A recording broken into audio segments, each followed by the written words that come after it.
We have a little bit late. Shalom, shalom, Mordechai. We're a bit Shalom. late.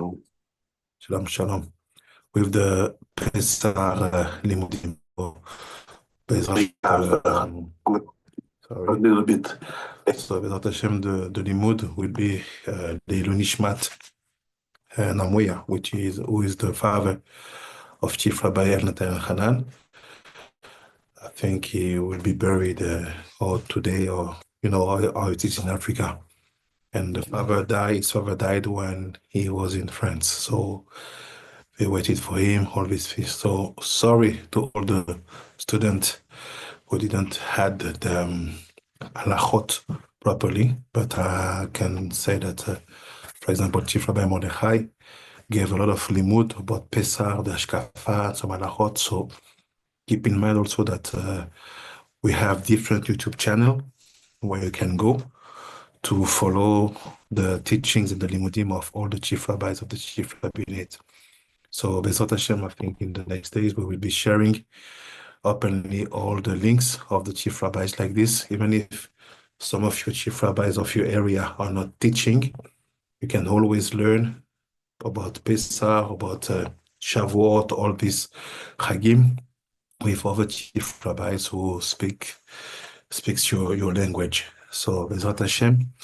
So we will try to do something special Pesach because of the delay. So maybe some of you are not ready, some questions. So what I will do, if you have question, let's say we're gonna take a few minutes now at the beginning to see if you get it well about Pesach, about organization, about being ready for the Seder.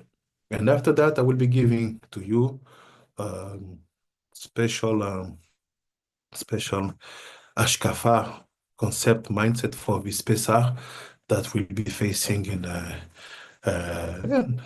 less than 1 week.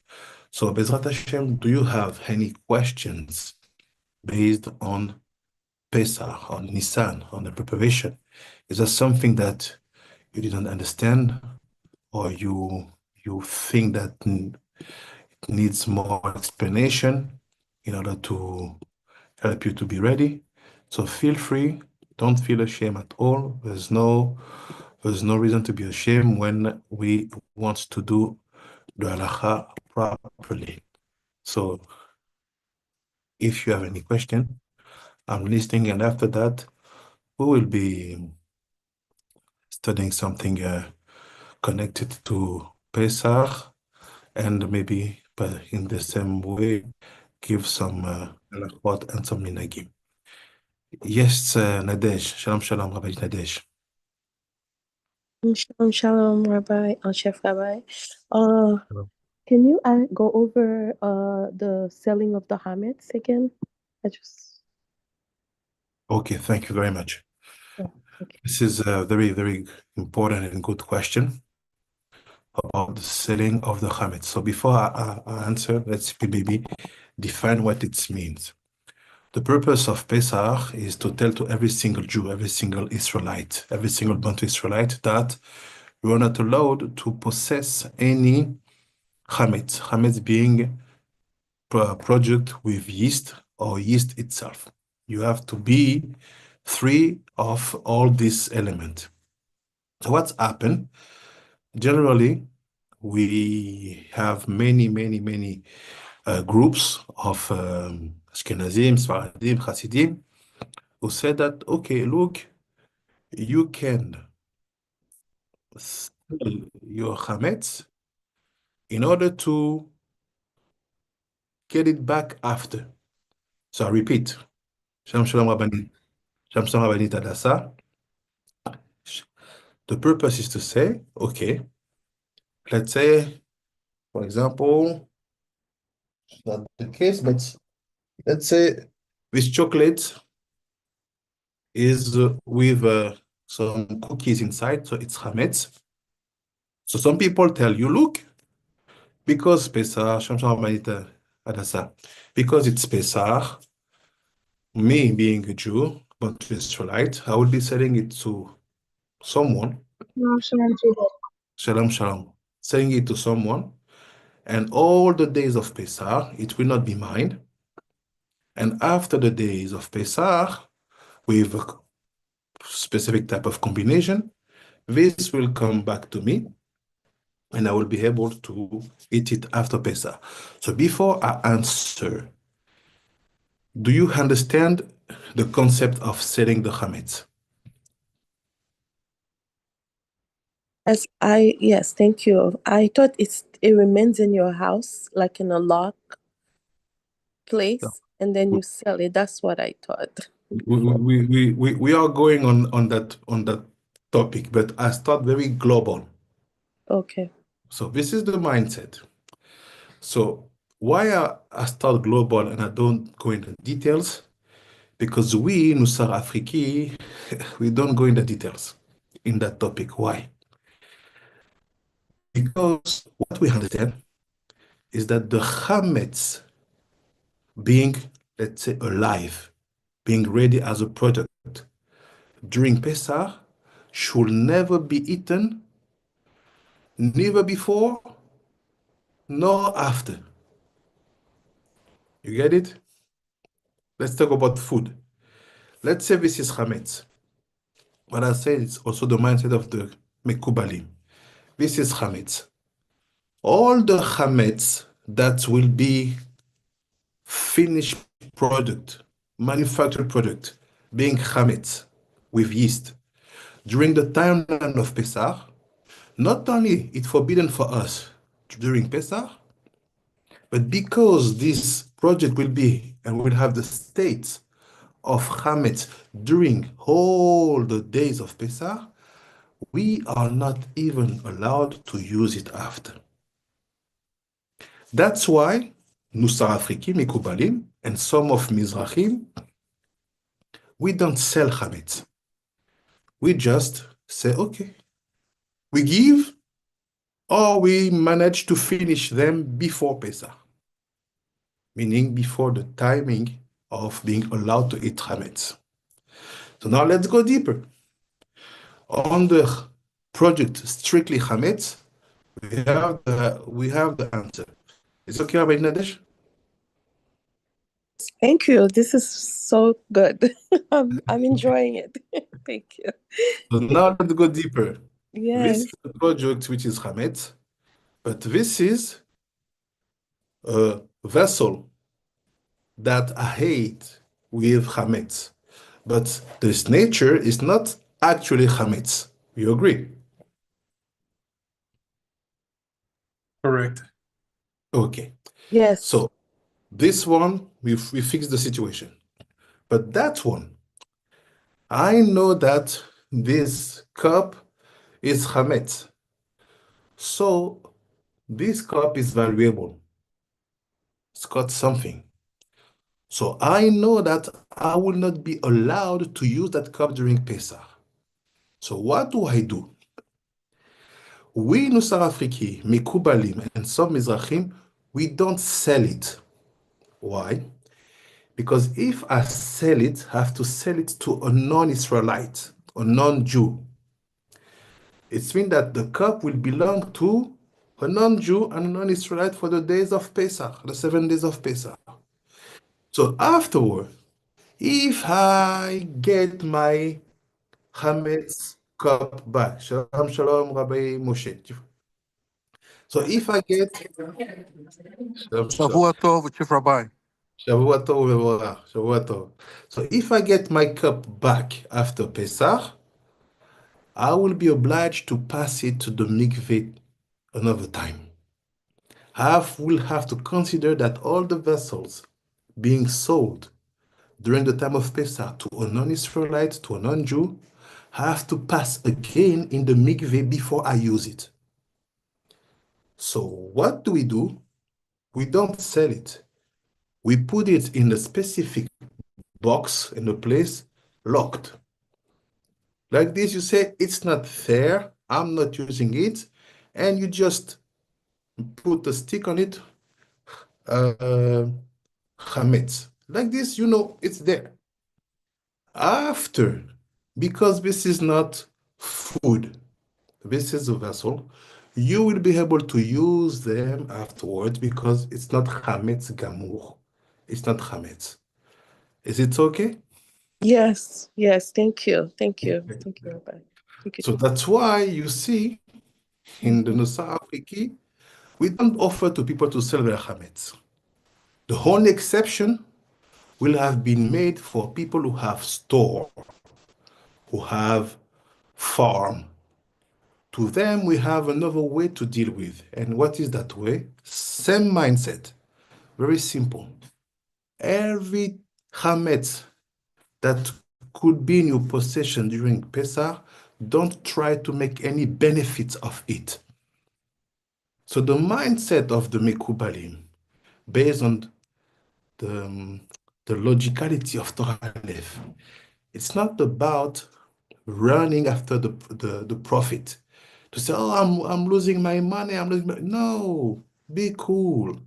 That's why you have, for example, some families in Morocco, they even wait 1 month after the end of Pesach before to buy pasta, or anything like rice, to be not rice, but like pasta, everything which will be made with dough, to be sure that they were not produced during the time of Pesach. So Moroccan, for example, from the south of Morocco, when Pesach finished, they wait 1 month before to start to buy product with yeast inside, to be sure that that product bought will be made after the time of Pesach. So this is the position regarding selling chametz from the Chief Cabinet of Africa. Thank you, Chef Rabbi. You're welcome. Is there other question before we go to a deeper topic? Yes, Rabbi, there's a question. So Yes, cups or vessels that qualify as chametz, like the one you have, you could use that for a beer mug because that's made out of clay. So if you have mugs that you use for beer and mixing bowls that you use to make bread, so you should lock those away and use different vessels to make matzah, a different yes, mixing bowl. Okay. yes. All the mindset for you is to know, first of all, if you have enough vessels for Pesach. If you don't have enough vessels, what can happen? We have to check if there's a way to make this kosher for Pesach. We have two techniques called Mhm. or agala. We can do it only with specific type of materials. Like this, you can be using this one, even if it was used with chametz, but Mhm. by doing, for example, agala, because this is ceramica. Mhm. So by using agala, I may be able to use it for Pesach. But if I have enough vessel for Pesach and I'm not in a rush about this cup, I just Okay. put all these vessels and I lock them down. Mhm. That's it. Understood. Thank you. Toda rabba. Is there any other question regarding Pesach preparation?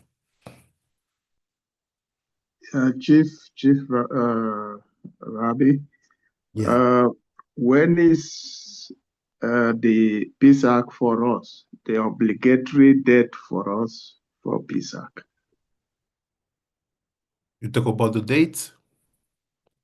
Yes, the date. Oh, okay. So it's like this. The the purpose for us is to understand that not only we have to be Shem Shem Chief Rabbi Kish, not only we have to be very Shalom, Rabbeinu. shalom shalom, very connected to the people, meaning even if you have a high level of truth, you should never disconnect yourself from the masses.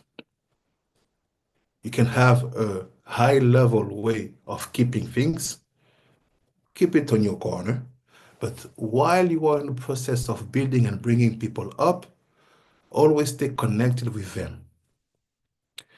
We have a deeper knowledge regarding the mindset of the Tanaim, the sons of the prophets. The Tanaim were prophets. No one can contest their understanding of the Torah. The Tanaim mindset, like Rabbi Nehemiah, is very simple. All the Torah is based on the moon cycle. Everything starts from Rosh Chodesh.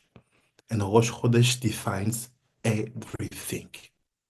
That's why we have a whole order in the Mishnayot called Moadim. What is Moadim? It's the cycle of the moon. Why? Because from Rosh Chodesh, meaning from the new moon, I will be able to define Shabbat.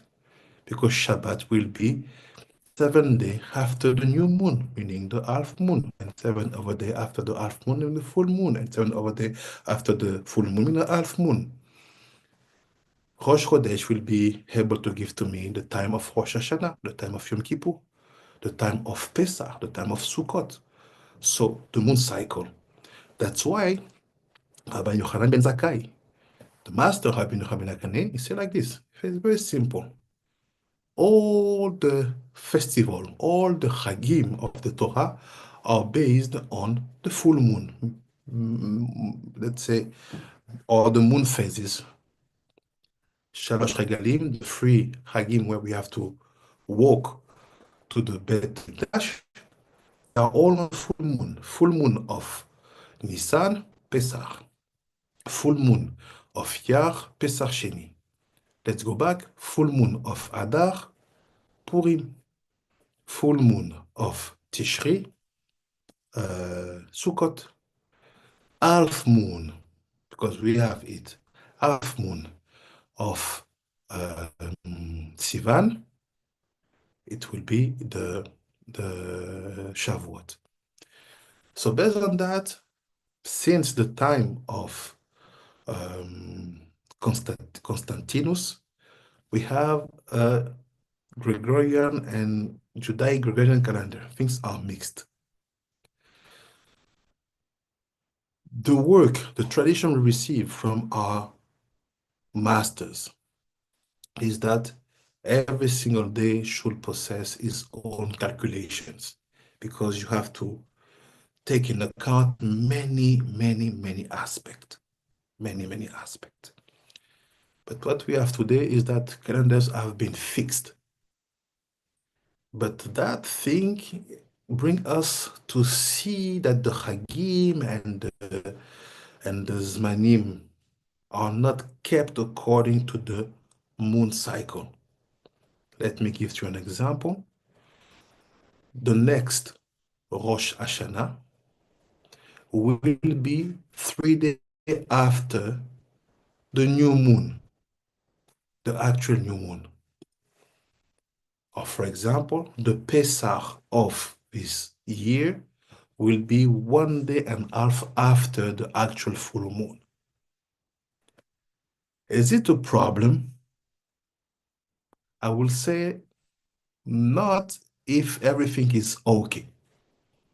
But since we see what's happened now in the level of the people, that the level is really going down, that the people are mixed up in the level of faith, trust in Hashem, that we see a lot of lost even in the training of the rabbis. So we understand that maybe we should go back and be very strict in what we call keeping the zmanim, keeping the timing.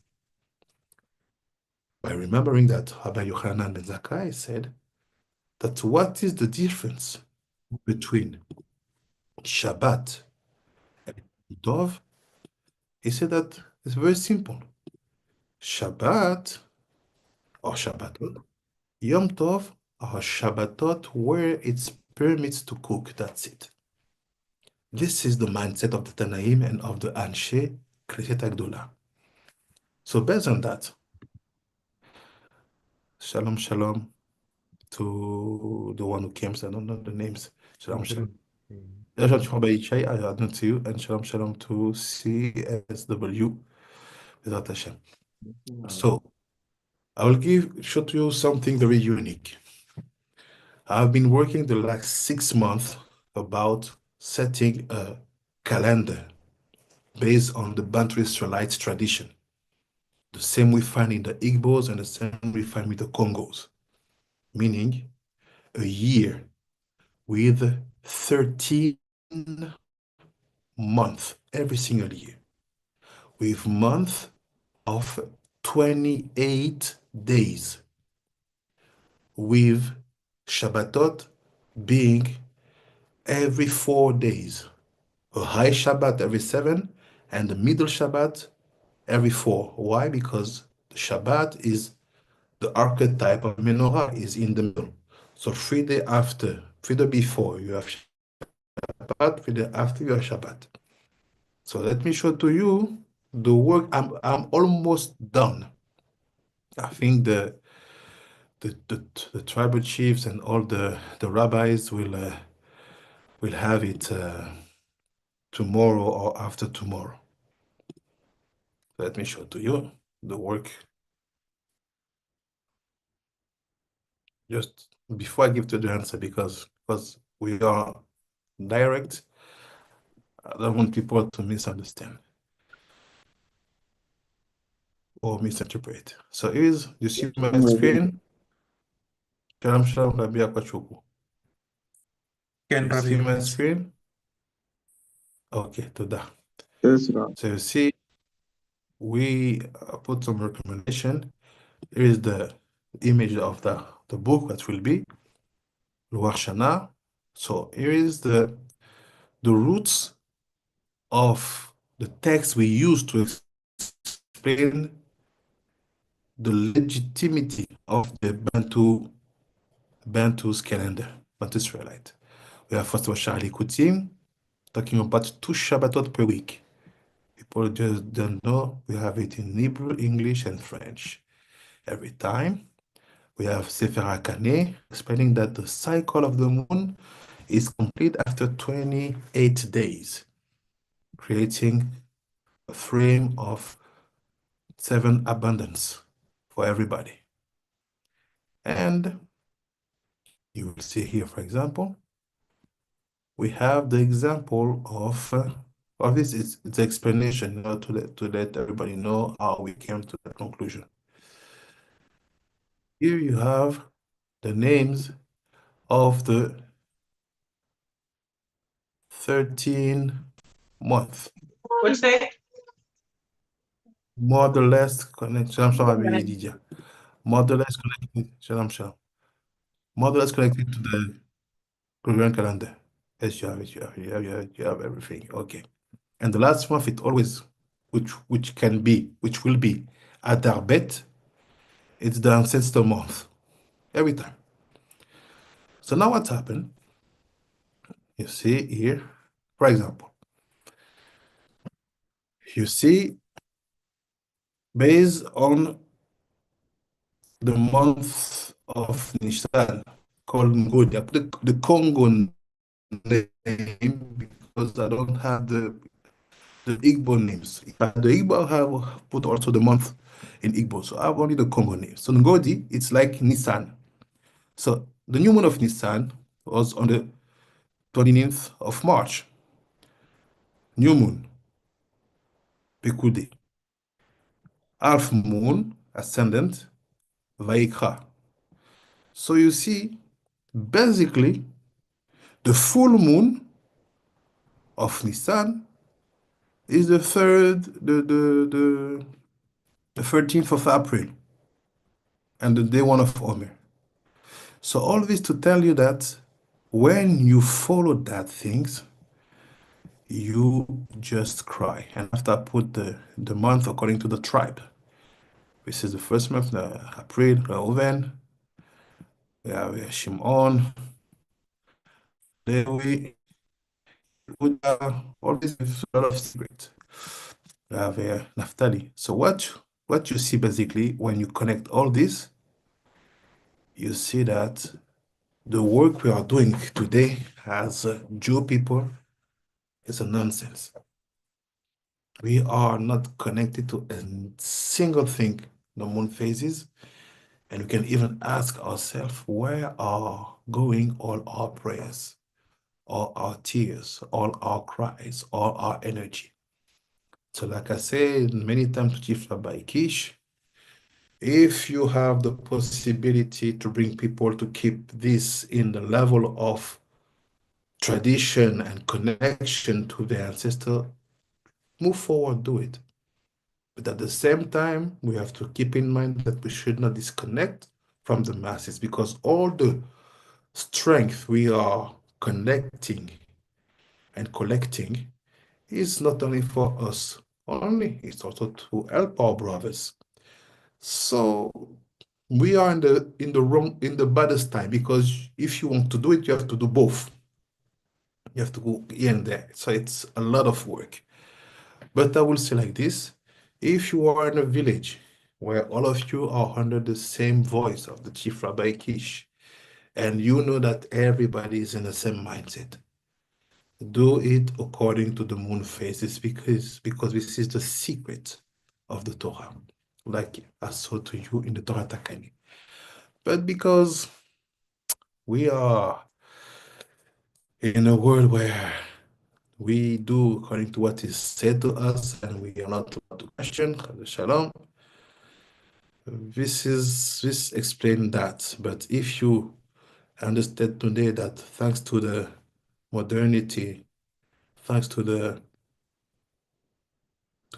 technology, we know many things. So we just showed you, for example, here is in April, as you can see, in April, we do have the date of the full moon. You see, the full moon will be here. Sorry, here on the 13th of April. I have all the moon phases. You cannot even hear the half moon, the full moon, the half moon, and the new moon.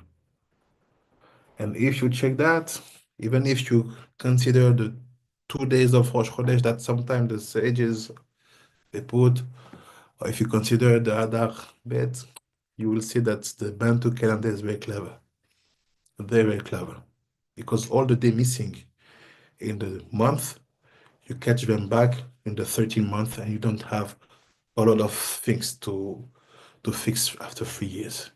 I hope I answered to your question.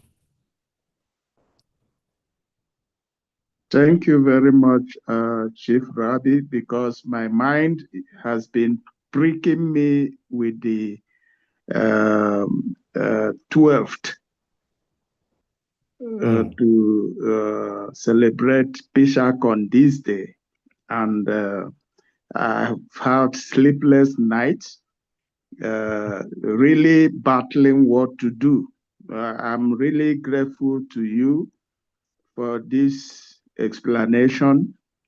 And since I don't belong to any synagogue for the moment, so I will celebrate my Pesach on the 15th. Because this is some reality that we noticed also, is that many of the Bantu Israelites, they are not in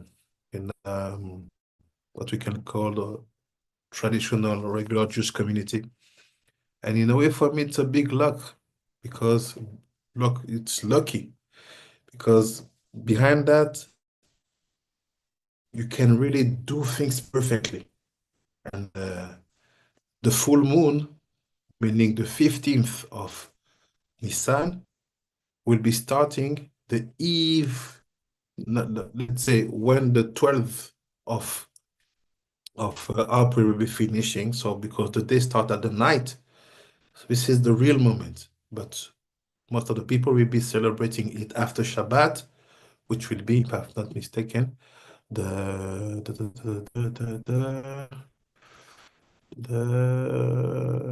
second, I don't have my dates here. I have too many pages with dates. Again, which will be we will start to do it.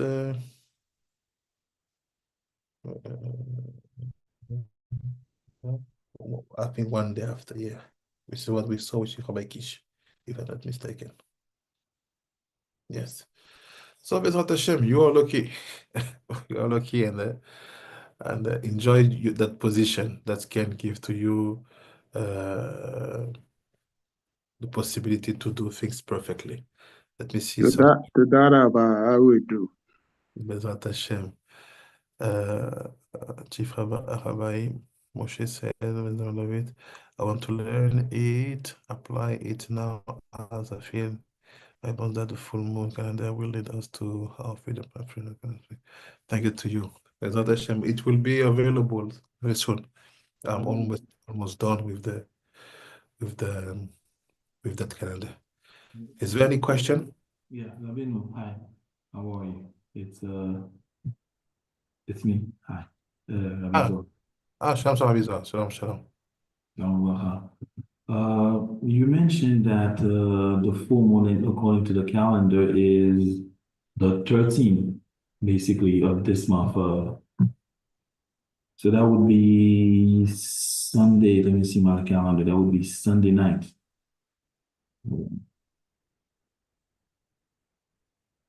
Let me check with you at the same time.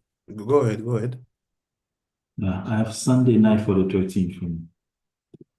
1 second, let me check with you. So you see, for example,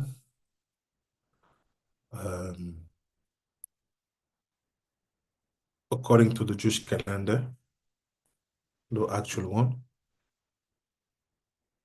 Pesach, it's Motzei Shabbat, right? Yes, indeed, according to their calendar. Okay. So Motzei Shabbat, Shabbat, let's say, let me talk with the Gregorian language. The 13th of April is Sunday. So Sunday starts Saturday evening. Now, if you check the full moon, basically the full moon today, this month, when the moon will be full, let me see it with you now, the hours.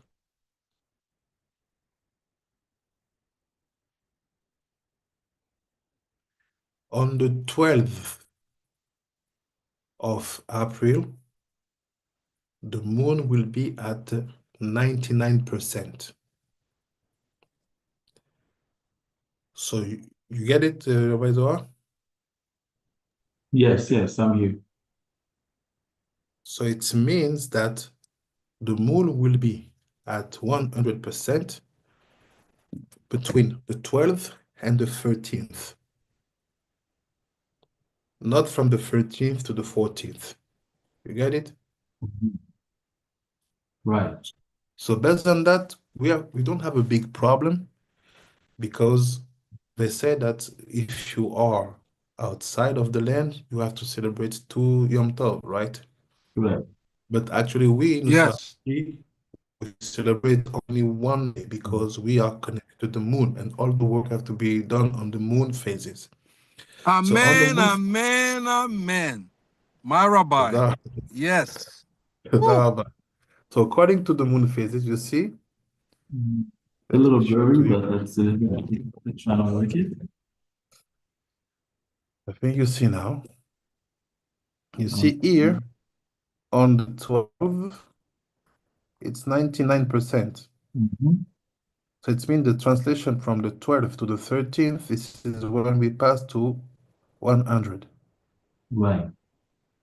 And I have the hours. So actually, if you want to be Makpid, you have to do Pesach when the moon pass from 98% or 99% to 100, and after going back.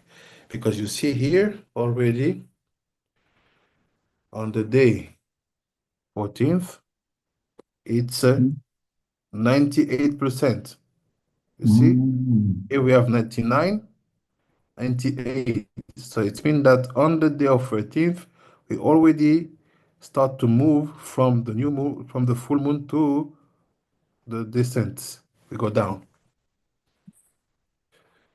So this is the point. So And we that's would why have the first dinner for us would be on Sunday night, correct? let's say yes, it will be simple to do it like that this year. But Okay. where you will have problem, it's here. You see? Let me show to you. If I go to Rosh Hashanah, let's see. Here it is.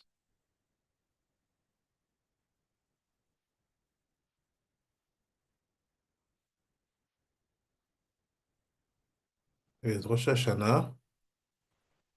It's on the 22nd of September. Rosh Hashanah. Vayelech. Sorry. You see? Understood. Okay. But now let's see when is the new moon around the time of September. Bezat Hashem will be in France. Bezrat Hashem, you're welcome.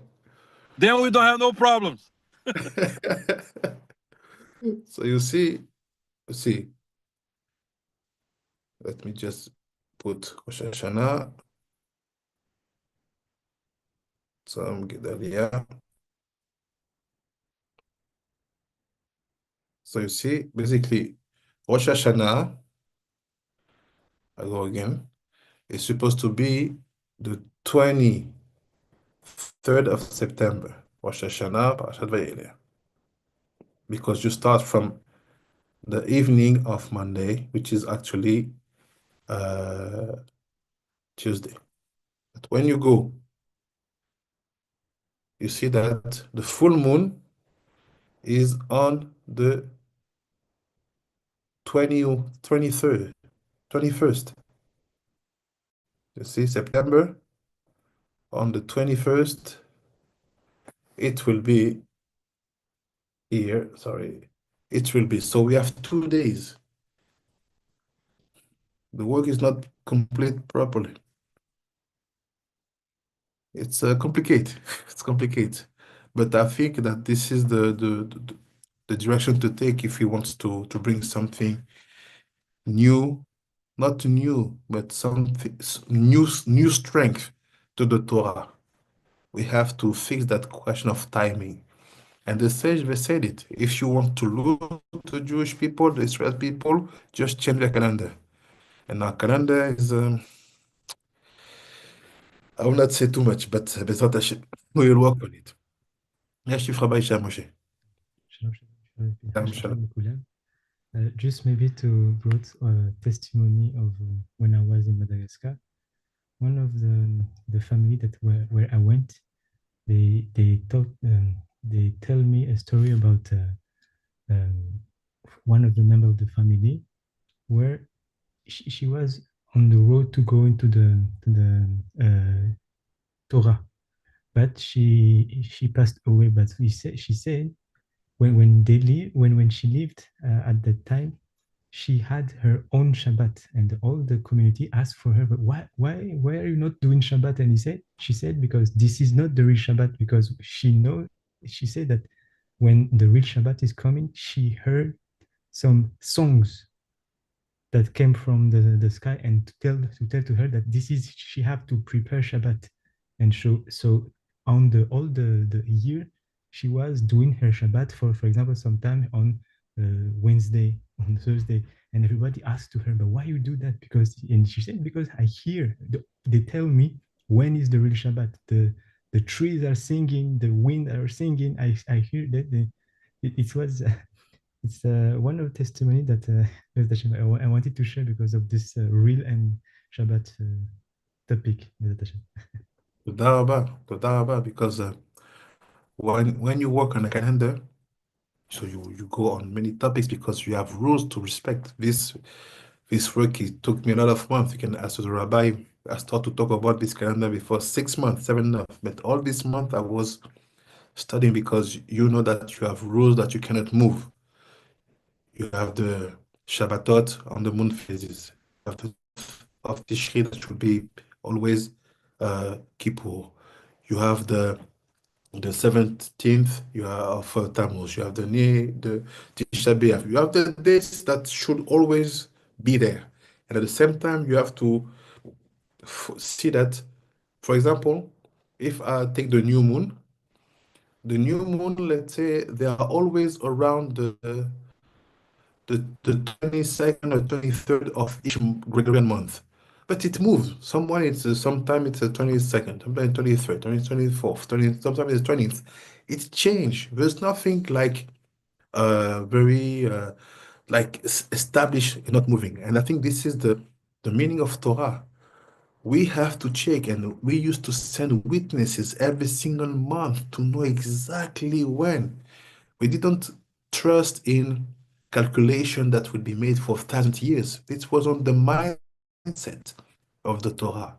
The mindset of the Torah is go and check every single month when you will see the moon being renewed. And after, apply your calendar. But we become lazy. We want to have everything stable and fixed here. But the same thing, once you start to put things very solid and not moving, also your spirituality is not moving. Torah is dynamic, like the moon is dynamic. Sometimes it's 28 days, sometimes it's 27 and less, sometimes it's 28 and plus. This is the mindset of Torah saying, don't stay on the same place, move, be in movement. But we accepted the shalom by having a very structured and closed calendar. We accept to have a very closed and structured wisdom. That's why we are not able to have even chidushim. That's why we're not able to understand what used to be done in the past. We say, no, it's too high for us. We cannot understand that. It's normal because you put yourself in a frame where there's no dynamism. You have to send witnesses every single month to check. And the calendar have to be made every single year. It means that every single year, around the month of Adar, people have to sit and say, okay, let's work now on the calendar of next year. So what does it mean? We have Pesach, the full moon. We have that. Okay, is it standing, not standing? Okay, let's do. This is a whole work that should be renewed. So it was a good idea, but the bad mindset to say, okay, let's do a fixed calendar for 1,000 years. This also fixed the dynamism and the evolution of our people. Ezrat Hashem. Is there any other question before we go to some study? Ezrat Hashem. Feel free, any question, because like I said before. I just want to say, Yes. Oh, okay. No, no, yeah. Yes, I can wait. No problem. Next. No, go ahead. Go ahead, Rabbi Moshe. Oh, Rabbi Moshe. I just want to share my gratitude for this, and because I truly believe, I think I wrote there, some of the key of I'm talking about the people of African descent and the African people who has redeemed, returned to the Torah, and I truly believe that understand of the calendar the way you expounded to us will be a key for crying out, even for prosperity, as even to regain which was taken from us. Because I think one of the problems is to rely on man-made solutions or man's promise, as opposed to realize that our only one source is Hashem. Thank you. Toda rabah. תודה רבה לך, תודה רבה, רבי משה, תודה רבה. אמן, אמן, אמן, בעזרת השם. יש רבי ישי משה? Just one question, because if we now work with the moon cycle, and every single month we do the blessing of the moon. So in that case, if we really work on it, maybe every every single year, we can see that comment on dit décalage? The the let me see how do you say it? Décalage. Sorry. No problem. The gap. So maybe we can analyze the gap in that year and to say that our work as Israel have to be reinforced or not, maybe to give an like a feedback about our work as an Israel until we arrive at the level of that the light of the moon will be the light of the sun will be 7 times more out that the light actual light and the moon will be equal to sun. It's like by work with the moon we will have some feedback of how we work as Israel. Is it true? Can we consider it like this? Yes, of course, because the even the let's talk about the one minhag regarding the blessing of the moon, Birkat Levana. Everywhere you will go in the synagogues, they will tell you, okay, you will say the Birkat Levana on Shabbat after 7 days after the new moon. I grew up with Kubalim telling me, no, after Rosh Chodesh, straight you have to do the Birkat Levana. Don't wait too long. Mhm. Even if the moon is very thin like this, you go, you do. So the question is, what is the purpose of that? It means that when the moon is renewed, and that blessing being like we giving to her the strength to achieve a spiritual state of being full. Because the full moon, not only that the physicality, okay, physically, we will see the moon growing, and achieving the full moon, but we have to participate in that fixing, in that tool. And this is the point of being able to check every single month when the moon is starting and not to wait too long before to bless. So when you say, let bless the moon after 7 days, it means that 7 days of that moon phases were not blessed at all. So the faster you do, it's like you're giving a very powerful strength to that moon cycle to grow up properly with all the aspect. But when you wait for 7 days, it's done. So basically, when you get that minhag of Mikubalim about blessing the moon as soon as possible, you can do it after Rosh Chodesh. You understand that every single month come with a new reality. Every single month come with a new message. And you achieving the full moon, which is many of the time for us, the Shalosh Regalim, it will come with a whole specific message, a whole specific work, a whole specific uh, explanation, because sometimes you will have that eclipse. So many things can and will happen. So yes, you're right about the analysis you made. Da ba ba. Ba. Is there any other question, Rabani? Yes, Rabbi, I had a very simple question. So beer is not kosher for Pesach. What about brandy, since it's derived from grapes? Is that kosher for breakfast as opposed to whiskey? Brandy is a type of alcohol, right? Correct. Only made with grapes? It's only made with grapes. It's basically wine that's been distilled further, like to make it stronger. Okay. All the purpose will be just to be sure that the way it was empowered was far away from any type of yeast. Okay, This is the only thing. And beside that, there is no problem. understood. Thank you. You're welcome. Is there any other question?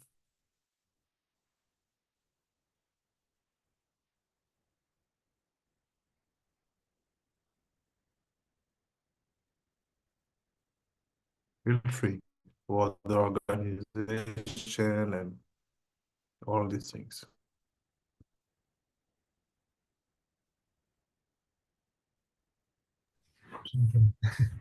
Maybe, sorry, I have some questions. Yeah.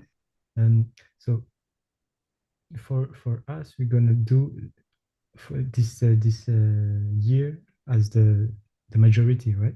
Or because as this according to the Omer, because if we have gaps, so we will be the Omer will be also the work of Omer will be so ruined if you're not on the right timing.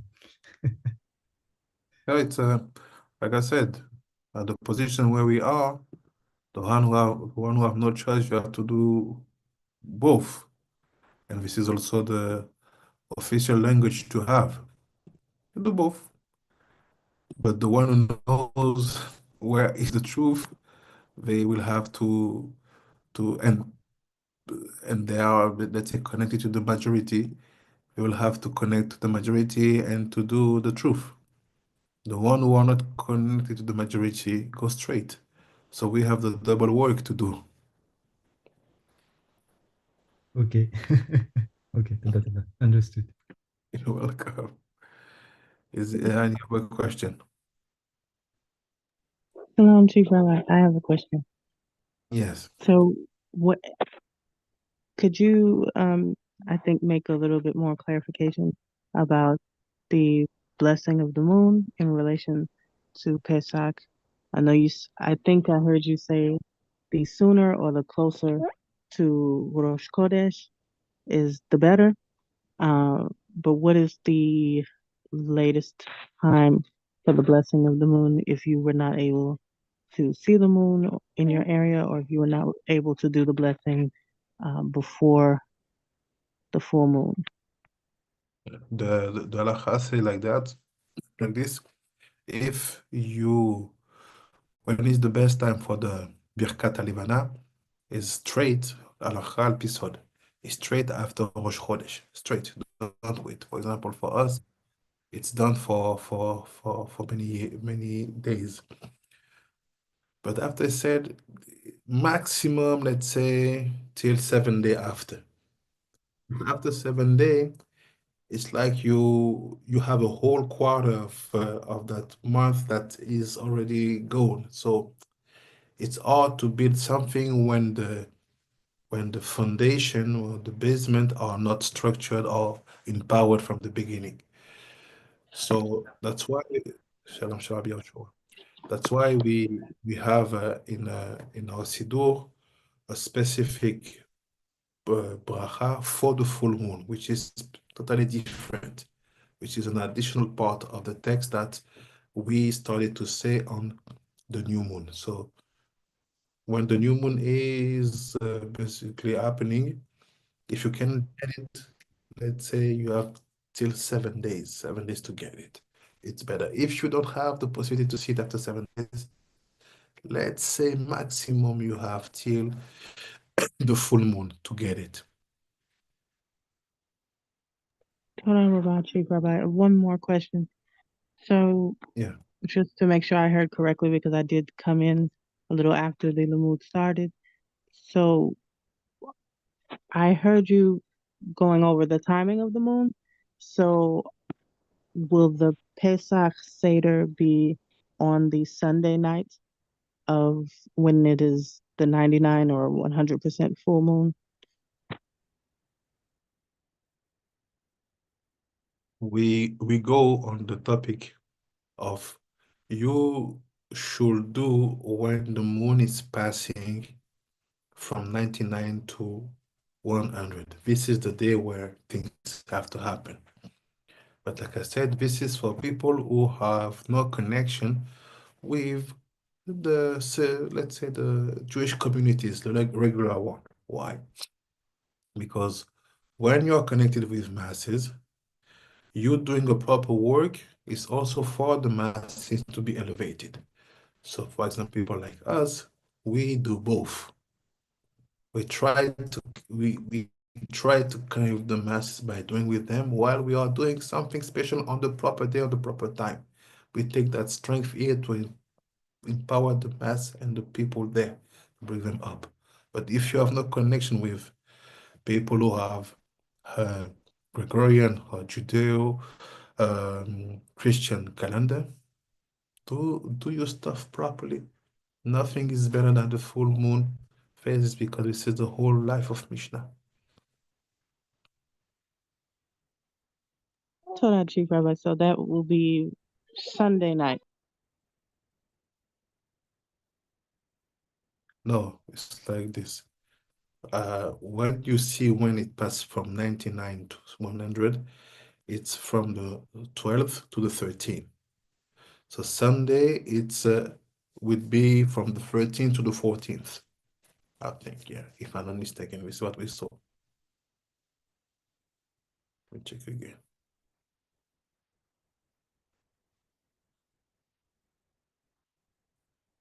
Second. Yes, from the 12th to the 13th, this is when we have 100%. From the 13th to the 14th, it starts to go down already. Okay, Toda Rabbi. And then the order of the Seder in relation to the Kabbalat Shabbat. Very, very, very good question. Simple. When you are doing Pesach, and for people who are on a normal calendar, Pesach will be on Shabbat, let's say. It's like this. First of all, you do your Kabbalat Shabbat free time in the field, at home, and at the Beit Knesset. After, you do the prayer of the Chag, meaning the prayer of the Chag, it's a prayer for Shabbat, because the Chagim are Shabbatot with the permission of cooking for Ochel Nefesh. After, in the Kiddush of the Chag, you will add the Shabbat part. You don't need to do all, no, what you need to do is to do like usual. You start with the Shalom Aleichem, Eshet Chayil, Atkinu Seudata, Mizmor David. You say your Kiddush Shabbat Pesach, and after you start to do the Agada, all the Seder, all the Sedarim of the Agada. Kadesh, it's in the Kadesh you say Shabbat and Pesach, Uchas, you're going to wash, and you continue. And in your Birkat Hamazon, you had the Shabbat blessings. Is it okay? You need me to repeat? I have it. You're Toda Rabbi, Chief Rabbi. welcome. You're welcome.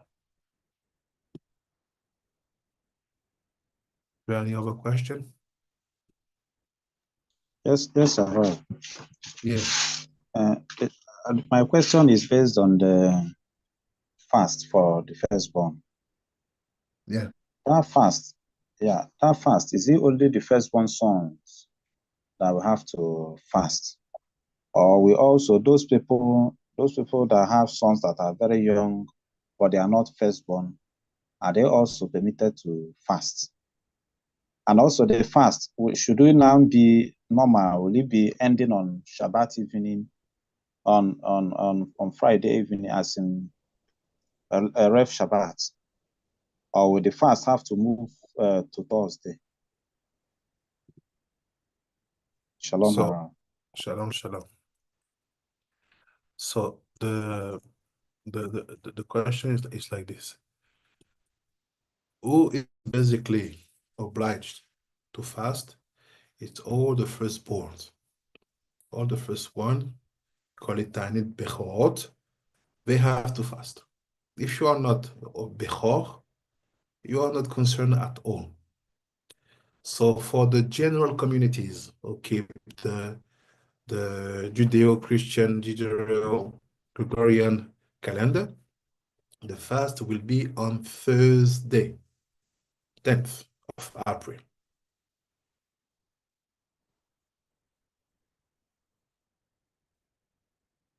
You get it, Rabbi Yoshua? Yes, Arab. Yes, Arab. Welcome. It will be on Thursday. Yeah, today. Yeah. Shalom, Chief Rabbi. I have another question. Yeah. I don't know if you mentioned this earlier. So the counting of the Omer, the first count is during the Pesach Seder of the first night. It's at the end of the Seder, you count the first night. Yes. Okay, Toda Rabbi. You're welcome. Arab, I have another question. Yes. The Shabbat bread. The Shabbat bread, if you are to keep the Pesach according to the way normal people keep it, which means that the Pesach will be starting on Shabbat evening. Then the Shabbat bread, how are we going to do about it? Because it will contain chametz. What are we going to do in that particular regards? It's like this. According to the halacha, let's say I'm taking the timeline of Paris. You have to check after according to where you are. So let's say the maximum time, the hour maximum where you will be allowed to eat chametz, sorry, it's 10:30 in the morning. Meaning 10:30, after 10:30 of Sunday, Saturday, you are not allowed to eat chametz. So what's happened? You should be praying very early in order to have the kiddush of Saturday morning, including wine and amotzi. After 10:30, you remove all the bread. All the bread, you put it aside. And this is like what we did before 3 years. After 10:30 on this Saturday, you will not be allowed to have it. But because Shabbat is strong, on Friday evening and let's say Saturday morning, you will have to do a moti on the proper bread. But from 10:30, remove them. So at that moment, you will be allowed to change even the napkin of your table. So you just try to eat your bread in the corner, not to bring bread to be everywhere in the house, just in a small corner. The advice we give to people is to try to eat a minimum of bread and a maximum of what we call let's say rice, potatoes, and so on. So because of that, on the afternoon of Suda Shlishit, it will be made without any bread. Without any bread. So what you can do is to take things that can be maisonette, but not with yeast. You have the type of project like that. If you don't have, no problem. Stay with vegetables. You are allowed on this Seudah Shlishit to eat without bread. And straight after, you start with your Seder. And don't forget, you will have a Havdalah to do in the Kiddush if you keep Shabbat like everybody. Is it okay? To that haram. Yeah, it's okay. Welcome. Yes, Rabbi Nadej. Thank you, Chief Rabbi. So, so since we belong to a community, I belong to a community in New York. That's going with the the Seder will be on the 12th, right? So do I have Dala after Shabbat, or we just go straight to Passover? It's but basically if you keep it in that way, your Passover is Shabbat. You see, it's no difference because Okay, so I should just get a Kindle that will just do it for 3 hours. exactly you basically do your Shabbat. You just had the aspect that it will be Pesach. That's it. This is the advantage of the people who keep the lunar Shabbat. They don't have to worry about all this translation of passing from Shabbat to another Yom Tov, because you are from the extraction of the Tanaim saying that all the Yom Tovim they are on Shabbat and they are on moon phases. So you just light your candle of Shabbat and you do your process like usual on Shabbat. You would just add all the aspect of Pesach after in the Kiddush and in the Agada. Okay, great. Thank you. You're welcome. You're welcome.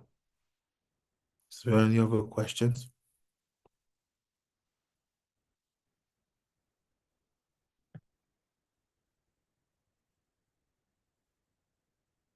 So Haram, from what you are saying now, there is no need for those people that will be doing on the 12th. There will be no need for they have that again. This is Shabbat, and Yes. the Pesach is Shabbat. Yeah, there's no need. Yeah, it's another life. It's another life because you don't you are never facing a situation that Yom Tov is not Shabbat. So you don't need all the Eruv Tafshin situation. You don't need the Havdalah because your moon phase is telling you that it is Shabbat. And let's say in Sefer HaKani about the Yamim Tovim, he said Yamim Tovim it's Shabbat, but just there are 7 special Shabbat where it's permit to cook. Okay, there is another question I have with regards to the usual burning of camels and the declaration being made. The burning of camels should be done on Friday afternoon, right? And also the declaration made that day. But the sash will be done on Thursday night. Am I right? It's like this. The situation on of which you keeping Shabbat on the mindset of let's say Saturday, the Biur Chametz will be made on the Bdikat Chametz and the Bitul Chametz will be made from the Thursday evening.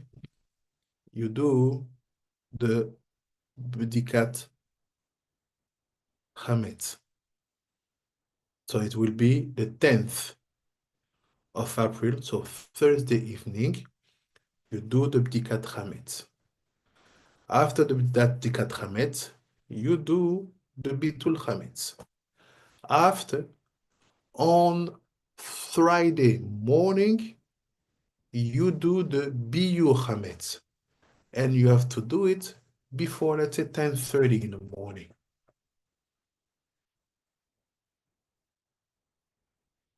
But Harav, this thing arises another situation because for those people that are still going to have camels for their Shabbat bread, after they have denounced the camels they have in their house, and they will still have camels for the Shabbat, doesn't it arise some halakhic issues here? Oh, there's no problem. Because the purpose of Bitul Chametz, meaning the annulation of the Chametz, is for any Chametz you didn't have seen. But this one, you have seen it, you know it's here, because you have to do Shabbat with the bread. So it's not a Chametz which is forgotten. It's a Chametz that is kept for the mitzvah of Shabbat. That's why you have no problem saying Bitul Chametz while keeping some halot for your Friday evening and your Saturday morning before 10:30. Because the formula is say called amila de lo chazite, that I didn't see. Here you see it. So you don't need to nullify something you see that you are consciousness that know that it exists.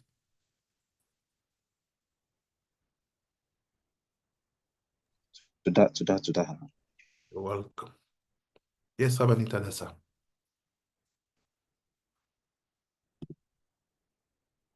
I was thinking along the same lines of what Rabbi Yahushua was asking for those who are keeping the Friday night, Saturday Shabbats, and the timing of when they would nullify the chametz if they're still, for instance, making challah and things of that nature for Shabbat.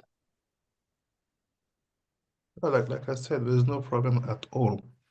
The formula of nullifying chametz, it's for the chametz you didn't have seen or you forget or it's disappear from your eyes. So here is not the case.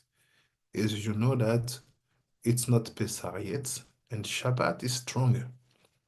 Nothing is stronger than Shabbat in terms of spirituality. And Shabbat comes with Yain ve'amotzi.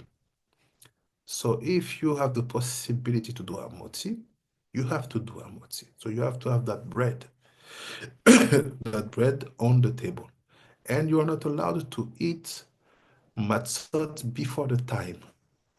So you're trapped. So what is the lacha? It's like this. You do all your bdikat chametz. You do all your biur chametz. You just keep enough chalot for the blessing. You don't need to keep a lot to eat a meal of a lot of bread. No, just keep a small portion. You just, let's say it's a small portion, small bread. You need 4. You need 2 for the evening and 2 for the morning. You do that because this is halacha. Shabbat meal, it's yain ve'amotzi. Are you able to do it on Friday evening? Yes. Are you able to do it on Saturday morning? Yes, before 10:30. And after that, you will not be allowed to eat chametz. You don't need to do it on Seudah Shlishit because it's not permitted to eat chametz because there's a new halacha based on the new light called Pesach. But there's no problem at all you doing bitul chametz and being obliged to have some mamotzi for the Shabbat. It's for the sake of Shabbat. This is the way Shabbat works.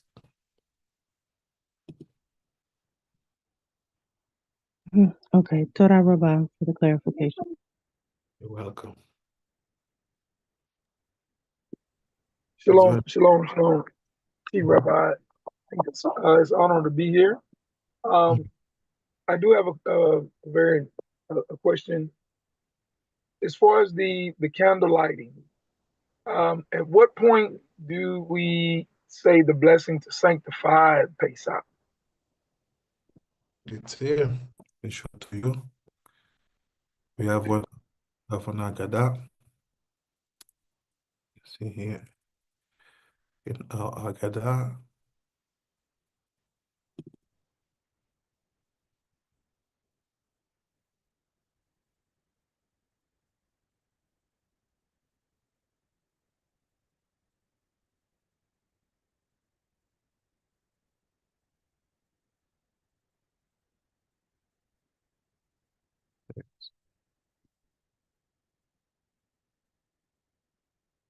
Here's the Kadesh. Kadesh is the moment of the blessing.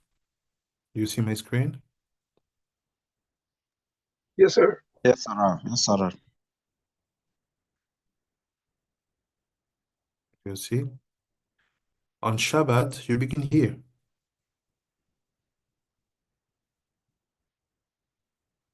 You start here. Like I said before, before that, you sing your Shalom Aleichem, Eshet Chai. You do like usual. And here you start the Kiddush. יום השישי ויאכלו after you said Sabri Paranan, prepare your geffen. But because it's Pesach, you don't drink. Yet, you had this. ברוך אתה השם אלוקינו מלך העולם אשר ברא מכל העם מרומם מכל לשון מקדשו במצוותיו ותן לנו אדוני השם אלוקינו באהבה שבתות למנוחה ומועדים לשמחה חגים וזמנים לששון את יום השבת הזה ואת יום חג המצות הזה זמן חירותנו באהבה מקרא קודש זכר יציאת מצרים כי באנו וברכת ואותנו קידשת מכל העמים בשבת ומועדי קודשך, באהבה וברצון, בשמחה וששון התחלתנו. ברוך אתה השם, מקדש, השבת וישראל והזמנים. This is where you had.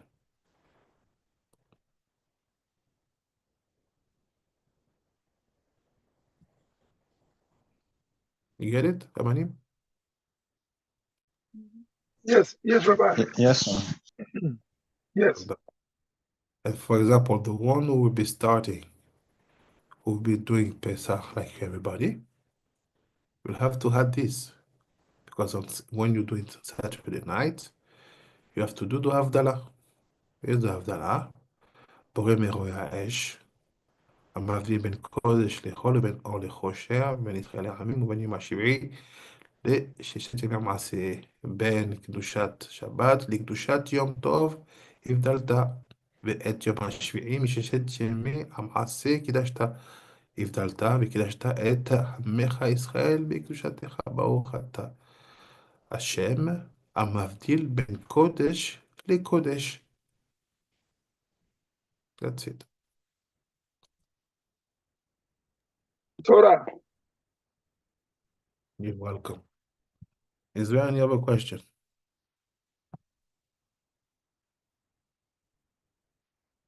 Harav, the question now will be on the contents of the carousels. On the contents, what makes up the carousels? What should be the contents of the carousels? Here is the contents of the Haroset according to Musar Afriki and the Mikubali. The only way we proceed to do it. You see my screen?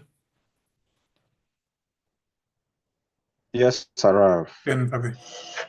Here is three type of spices, which will be lavender, ginger, and cinnamon. After, you have 7 kinds of fruits: grapes, figs, pomegranate, dates, nuts, apple, and peas. And you have to have wine or a bit inside to mix all of this. Is basically we put in our agada and that we receive from the Hakadosh.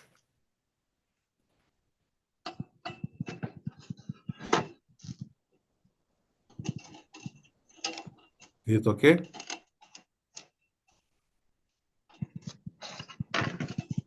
Yes, Harav. Yes, Harav. Yes, Harav. תודה רבה. Is there any other question?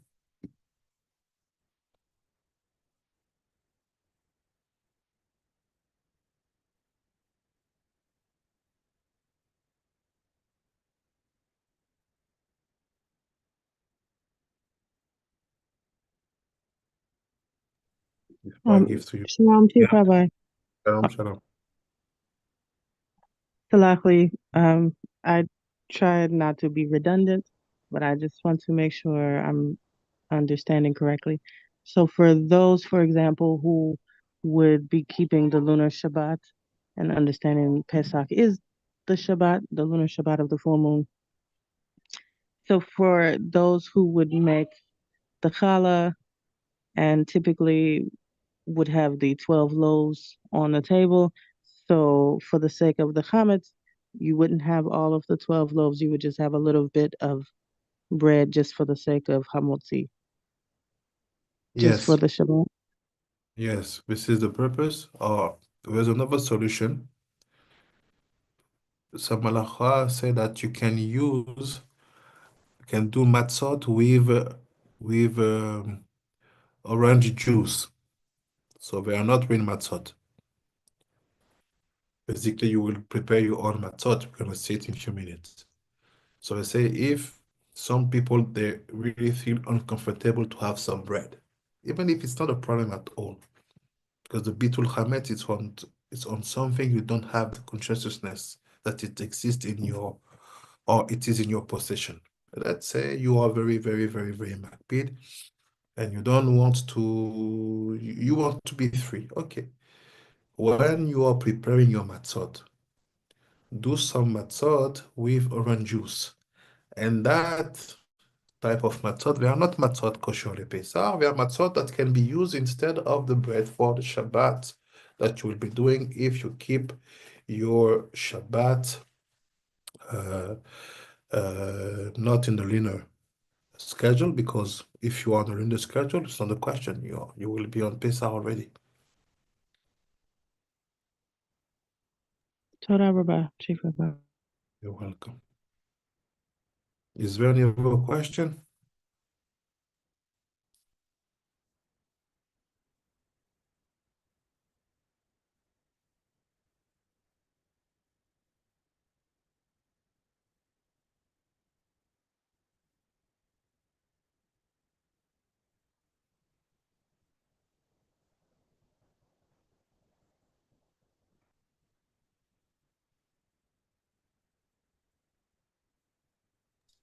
Shalom, shalom. Just to be sure, if someone will follow the lunar Shabbat, the and it means that Pesach is Shabbat, so the bread that you will use, it will be matzah because it's already on the statute of Amoti, right? No, because if you keep the Shabbat, Shabbat, your Shabbat is Pesach, so you'll be Yeah. ready before.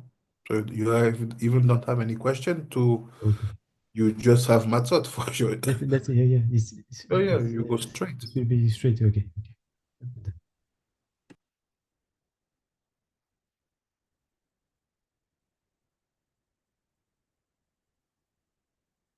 No question before I give you some message for this Pesach.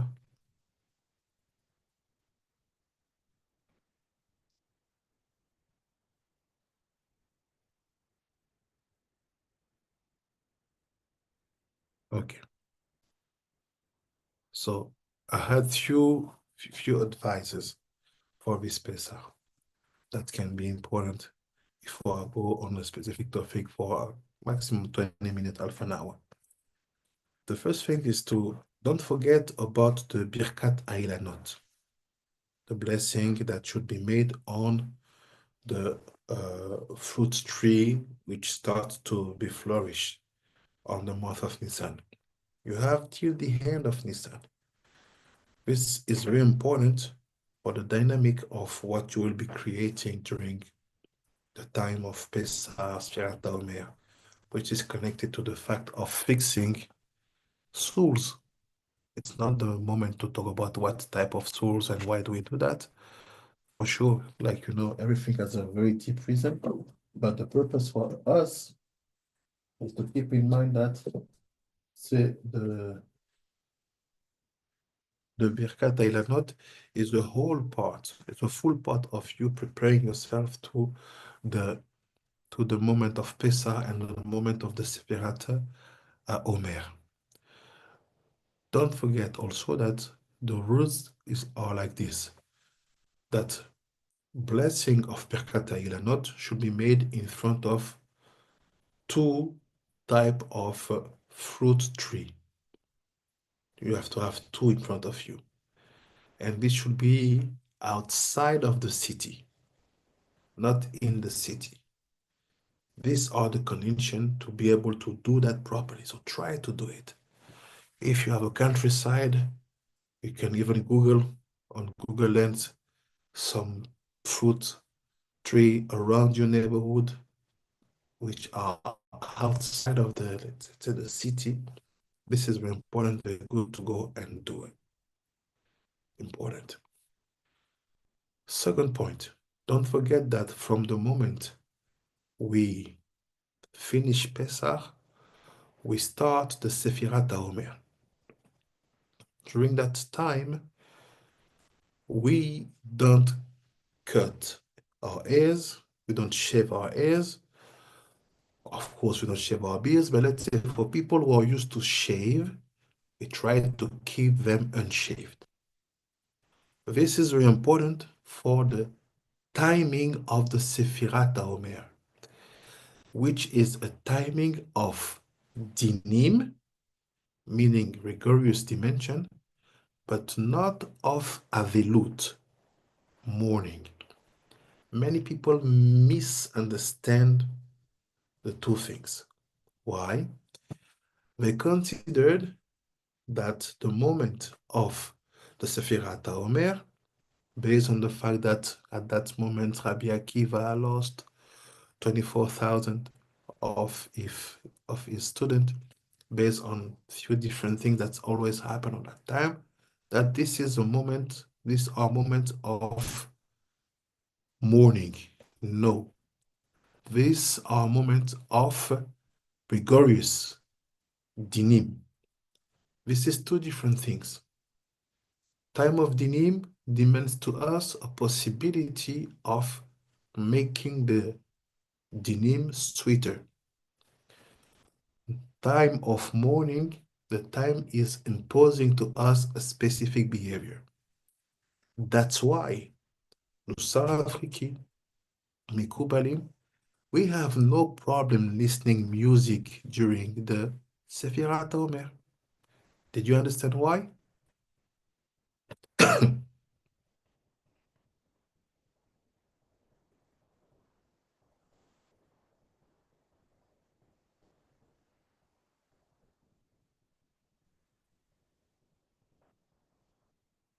Rabbeinu, you mean joyful music? We have no problem listening to happy music. No problem. It's not a mourning time. It's written in Shara Kavanot, Arya Kadosh. It's dinim time, not morning time. So morning time, you are not allowed at all to listen to music. It is asur. But here we are not in morning, we are in dinim. And every single day, how do you make sweeter that dinim? It's by counting the omer, that's it. So all the mindset of the people saying, oh, during the Sfirat Omer, we don't listen to music. This is not reality. This is not the point at all. If people ask to you, oh, why are you listening to music? Ah, because we are following the Mekubalim HaKadosh. He said that the Sfirat Omer is a time of dinim, not a time of mourning. In the dinim, I'm allowed to listen to music. In the morning, I'm not allowed. Where is it written? Shara Kavanot. Drush Sfirat Omer. That's it.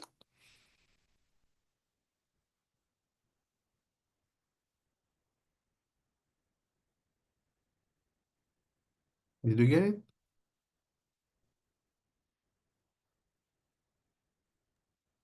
I Yes, did, Rabbi. Rabbeinu. And why do people why do people add these contrasts to good times? So Hashem establishes these times and and the rabbis, the halacha, why do people add the contrasts or the contradictions? No, Is people it don't. being over religious or what's the problem? It's not it's not a problem of over religious, it's a problem of lack of study. People decide not to open books of Sod because they say that you have to be over 40 to study that. What they forget is that to study Sod is something which is demanded by HaKadosh Baruch Hu for every single Jew from the youth age. That's why someone like the Ben Ish Chai is telling you about Sod, was teaching Sod to kids of 7 years old, ready to study the Chumash. So based on that, when you don't study something, you interpret. You give signification, you give definition on something you have never opened. Today, if you take a rabbi, you ask him the difference between time of dinim and time of mourning. Not in the social meaning, but in the spiritual meaning according to the Torah, they will not be able to answer to you. They will say, okay, dinim is something strong, mourning it's something strong. It's the same. No, it's not the same. Because if we have two different terms, it means that in the roots we are talking about two different situations. To face the dinim means that the time is very hard. But you can make them sweeter by doing few things. The first of them, count your Sefirat Omer. The second of them, don't shave at all. The third of them, read, study, and apply the Pirkei Avot, meaning fix your midot. So most of the people, they don't have time for that. The Sefirat Omer, they count when they remember. The first week, let's say the first week, they are serious. After 10 days, they forget where they are. They just count on the count of the rabbi. So when it comes about shaving, they wait Rosh Chodesh Iyar to shave. No, we told you to keep your beard and your hairs all the 49 days. No, I have to work. I don't look good. I have to work. Okay, shave, do what you want. And when it comes about the Pirkei Avot, they don't study. They give it to the small kid to read it on Shabbat in front of all the community, and they say, we did it. This is the problem when you don't study your Torah in half and you just interpret or give signification based on some concept that you have seen in some philosophy. I don't know why. So based on that, what's happened? People misunderstand that this situation of dinim, it's not a situation of mourning. Someone who is facing hard time, losing his job, not finding a place where to live, being kicked away from his house. It's dinim. It's not mourning. You see the difference, Rabbeinu? Again, Rabbi. Very, very, very clear. So, Keep repeating that.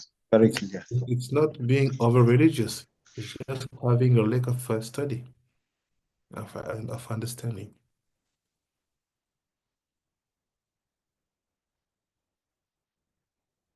So we continue. So be very strict about that.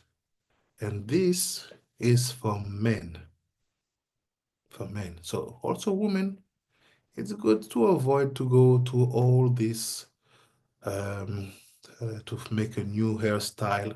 Just be very simple. Also avoid to buy new clothing, not to be able to say Shechianu, Vekiman, Vegianu, Lasmanazi, because every time you buy something new, you have to bless. This is the mindset of all this time of Sefirat HaOmer.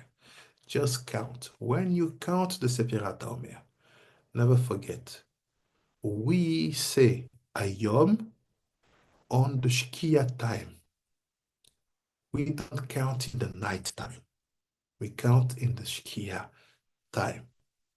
For the people who don't know, because like I said, I was sorry that we don't perform any limud in English because of the mourning we have for our chief rabbi, Natan Elchanan. You will see that HaKadosh said in the Parashat Pekudei, he said, when you pray Arvit, you should have your eyes closed. This is the limud I gave in French on Thursday evening. He said, beside all the other prayers, on the night time, let's say on the Arvit time, you have to start your prayer from the beginning, the Shema Israel, till the end of Yamidah, eyes being closed. And I explained to our French speakers brothers that this is the secret of being blind, connected to the darkness, connected to the fact that we being in the darkness, we have some specificity, which bring us to understand that the matzah acts in the capacity of our eyes. So we will do it maybe next week. So the purpose for us is really to be focused on When we count the Sfirat Omer, we try to say Ayom. So today will be the first day of the Omer. We say that very specific sentence at the Shkia time, not later on, at the Shkia time. Very important. Yes, Rabbi Nadej. Okay, so Shifa, I heard you talking about the Omer. Yeah. Okay, so this is not the time to be happy those time, right? Now, like I said, it's different. This is not the definition at all of the Omer. You can be happy, there's no problem at all. People who say you cannot be happy, it's because they think that the Omer is a time of mourning. But mourning time is not rigorous time. Is it rigorous? Yes. Is it mourning? No. So that means that you are allowed to listen to music. There's no problem at all. Okay. While you don't forget about, if you are a man not shaving, reading, saying your Sfirat HaOmer, and reading your Pirkei Avot, and going deep in this manner. Okay. Thank you. You're Thank you. welcome. And after that, Shalom, when we Rabbi. Shalom Rabbi Akashoku. But can we be able to shave before the Sefer Torah? Yes, you have to shave before the Chag. You shave before the Chag, like this you have time to let this beard and that hair grow. So you have to be ready before Pesach, but you don't shave after. Toda Rabbi. You're welcome. Welcome. So after when you have all the Sfirat Omer, keep in mind that every single week of the Sfirat Omer come with a specific fixing of mindset. And that mindset are connected to each chapter of the Pirkei Avot, the Maxims of the Fathers. So the first week will be for the first chapter, the second, and so on. And the last week, it's all the chapter. And every single week will bring a specific fixing for your soul. It's very important to be strict with yourself, to say, like you don't forget to eat, don't forget to count. Because all the work on this timeline of Sirat Omer will be focused on all the time of, let's say, of Pesach to Shavuot, will be focused on the Sefirat Omer. So don't forget to count. Have your calendar, put a reminder in your phones. Don't forget it. It's your life, which is, and the quality of your year, which is on the roll at that moment.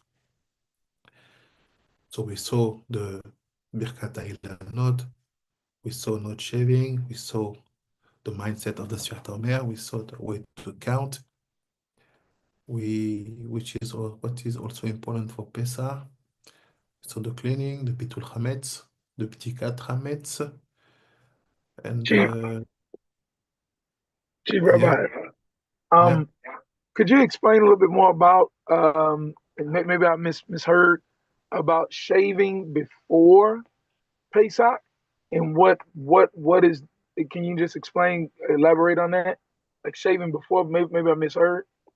No, no problem. It's simple. It's just to be ready for the Hag. You know, when you have Shabbat or when you have a festival, you try to be clean. You cut your nails, you shave your hairs.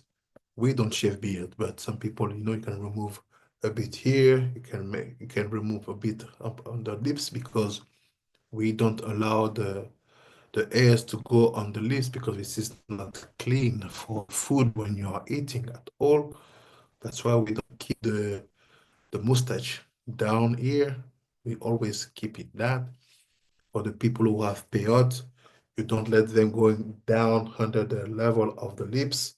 So you prepare yourself to be good looking for the Hag. That's why I said you have to shave before Pesach, not after. Because here you will be keeping your hairs 49 days. And we don't shave at Rosh Chodesh Iyar, and we don't shave at Lag BaOmer, because you have people who have some tradition. They say, oh no, when we achieve the new moon of Iyar, we are allowed to shave, some Ashkenazim. We don't go like that. Some people say, no, when you arrive at Lag BaOmer, which is the 33rd days of the Sfirat HaOmer, you are allowed to shave. We don't go like that also. Arya Kadosh, Arya Kavanot. We wait all the 49 days. So, would you recommend, like, if for men that have locks, maybe to trim, or maybe to give like an edge, or just maybe trim them, or what, what do you recommend for men? I would say like this. If you are a man who start to grow locks with deep intentions to be a Nazir, because for me, locks, it's not something aesthetic. It's something that you do for a spiritual task. So many people who have locks, they don't do it with the spirituality with maybe some Rastafarian used to have when we were growing that locks. So based on that, for me, it's even, I will not say it's asur, but it would be too strong. I would say, why you do that? You grow locks and you don't have the lifestyle which go with that. Because I know people who do that growth of locks with the real tradition of Rastafarian. First of all, you are not allowed to be fat. You have to be like this because your body have to be like a vessel for the holiness. So they don't understand that you having fat in your body, which means that you have death in your body. How can you even serve? And they have specific drinks, herbs, but it's a whole spirituality. So today, if someone has locks and grew them, and you are not in the spirituality and the tradition that give praise to the level of Nazir, so I don't know where to put you. I will say shave. You don't make any work here, and if there's a work for you to gain, maybe, so shave. But if you are someone who has locks, with the whole spirituality and the whole mindset based on that, okay, no problem. Just make them clean. Make them clean, bring it in the way to say, okay, now I remove all the dirtiness that can be maybe stick on it. You make yourself good looking. And you just know that on that moment, they will have a specific quality of growth because all that airs we let grow in the time of the Shahad, when you fix yourself properly, it empowers the spirituality of your beard and of your ears. And this will be a strong, a very powerful strength for the whole year and for all your life because Sfirat HaOmer after Sfirat HaOmer, some level of earth will be added and all you be will be expression of Sfirat HaOmer and Sfirat HaOmer.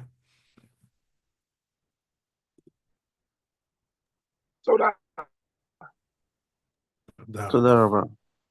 You're welcome. So let's say something before we separate, just in order to push you deeper in the preparation of Pesach and to understand what's going on behind. So see this.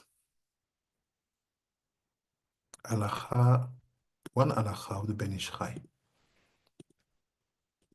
It's saying like this.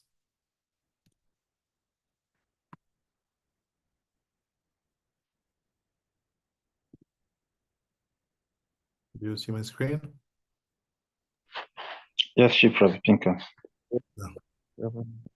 So we are in the halachat Ben Ish Chai, Parashat Tzav, first year, laws of Pesach. And he's saying something very simple. He said, טוב שלא תיגע אישה נידה במים ששואבים ממצות מצווה. He said it's good that a woman who is nida, she will not be touching the waters that will be used to make the matzot. So first of all, did you know about that, halacha?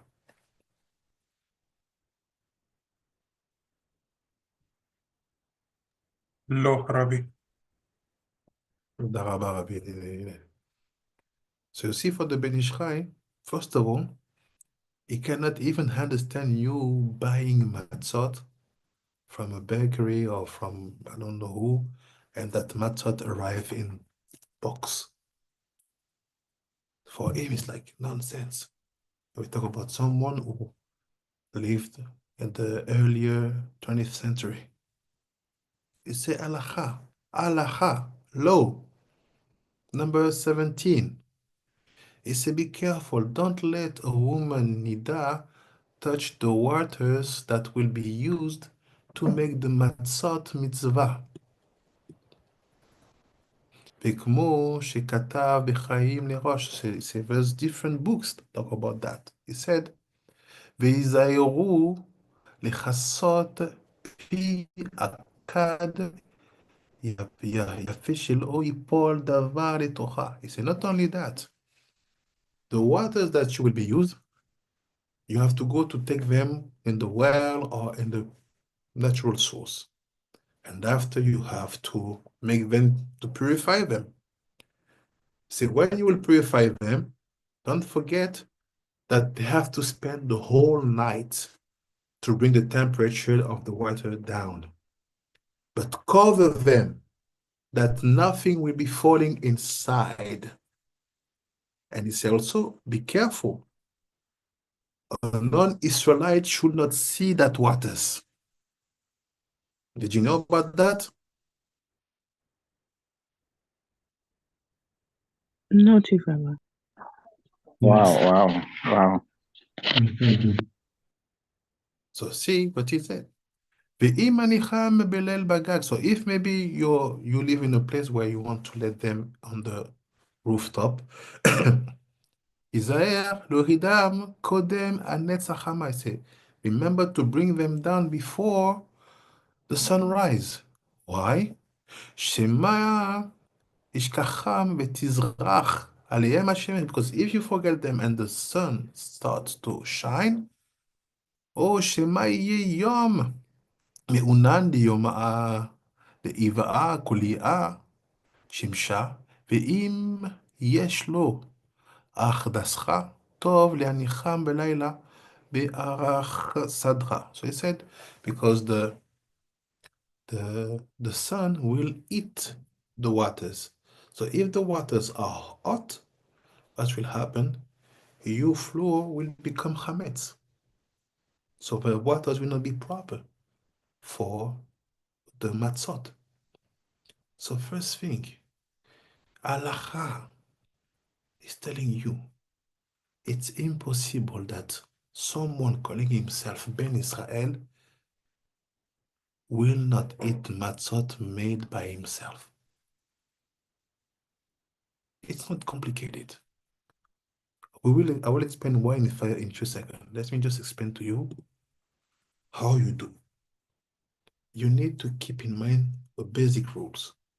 Your matzot, or let's say the dough you are using, you should finish the dough in 18 minutes.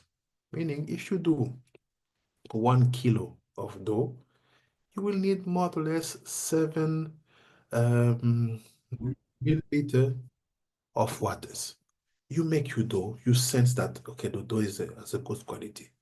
From that moment, you should have 2 places of work. There's a place of work where you mix the waters and the flour. This is the first place. Additional to that, 2 other places. One place where you will take from the dough small doughs to make your matzah. You take small dose, you take this, I don't know what the name in English, the roller, you make your things, you take a fork, you make some holes, and you go to the third place where you just bake them. You put and return, and that's it, and you go. The purpose is to finish the kilo of flour that you mix with waters until 18 minutes. That's it. You can keep it alive because when you will be at the place where you take from dough, and before you go to bake, the dough should be always in movement. If you let the dough not be in movement, it will start to yeast. So to keep in mind, every time you finish to do 1 kilo, you have to clean all the tools, not to let the previous dough becoming matzah for the next dough you will do. Is it more or less clear?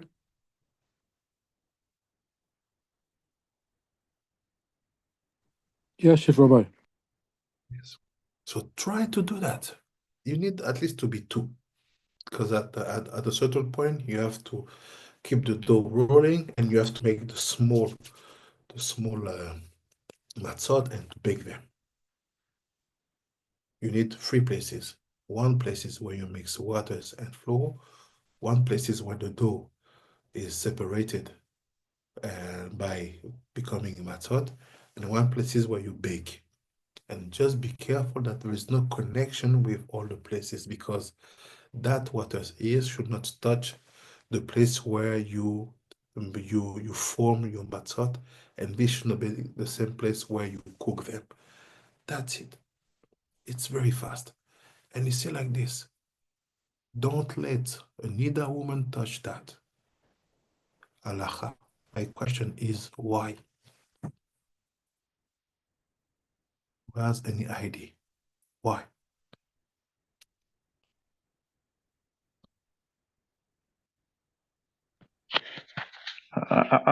Chief thinkers, if I'm to attempt to answer that question, I will Yeah. say if a Nida woman should touch the water, she will introduce impurity to the water, which will make it not fit again for doing the matzah. So Toda Rabba, this is a very good beginning. But the question is, what's wrong? Okay, she is Nida. Let's say, okay, she will bring impurity in the matzah. But what's wrong?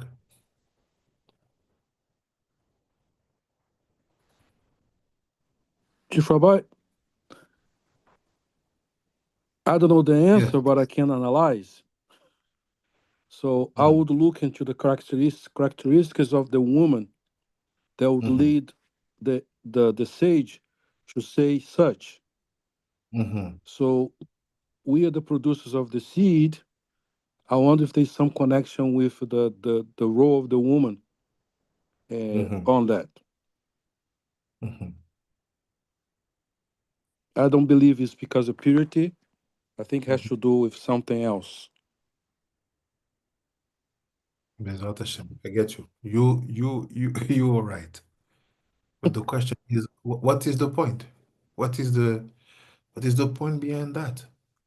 Why is it a problem for a whole family, men, women, kids included, that matzot, specifically the 3 which are on the plate of Pesach, will be touched, the waters will be touched by a woman Nida? I think, Rabbi, it has to do with the whole point of getting rid of chametz. It's a symbolic thing. So we get rid of chametz, symbolically we get rid of all the averos in our lives, and we prepare ourselves for God to transform us into these Jews we're supposed to become. So symbolically, when the woman is going through her 7 days of cleansing, biologically, she gives out, or what she gives out it's a cleansing. Instead of adding the tuma to the water, she's supposed to have the water shouldn't be the outlet. You understand? The water should not be the outlet. If she does touch it, then it defeats the purpose of getting rid of chametz, because in a way it is also a symbolic tuma. So that's the way I see it. תודה רבה. I get it, and there's a part of truth in what you're saying. Mm. Let's say that in depth. It's like this. It will not be long. We have, first of all, to understand why is it a problem. For that, we have to go in the Chumash, in our Torah, and to see a very famous story about Lavan, the father of Rachel and Leah, when Yaakov ran away from the house, and Lavan is sure that they have robbed their statues. His statues, all the small statues he had to make his Avodah Zarah. It was named as gods. So see, do you see my screen? Yes, sir. Okay. See what's happened. Yeah, so we are in Bereshit 31 from the Pasuk 31. It said, Yaakov answered Lavan saying, I was afraid because I thought you would take your daughter from me by forces. But anyone with whom you find your God shall not remain alive. In the presence of our king, point out that I have of yours and take it. Yaakov, of course, didn't know that Rachel had stolen them, the gods of Lavan. So Lavan went into Yaakov's tents and Leah's tents and the tents of the two maidservants, but he didn't find them. Leaving Leah's tent, he entered Rachel's tent. Rachel, meanwhile, had taken the idols and placed them in the camel cushion and sat on them. And Lavan rummaged through the tent without finding them. For she said to her father, let not my lord take it amiss that I cannot rise before you, for I am in a womanly way. Thus be searched, but could not find the household idols. So just to correct something that Rabbi Hillel said, the time of bleeding, let's say the time of nida, not bleeding, the time of nida for a woman, it's 12 days, not 7. 12 days. We always count 5 days of bleeding, even if she bleed only 2 days. And we always had 7 days of tahara, of purification. So when we talk about woman nida, we talk about a woman being in that state 12 days every single month if she had the periods. Tודה רבי. You're welcome. So now let's see what's happened here. We go here and we go see one commentary of great Ramban, Nachmanid. So let's see what Ramban is saying. I will read fast.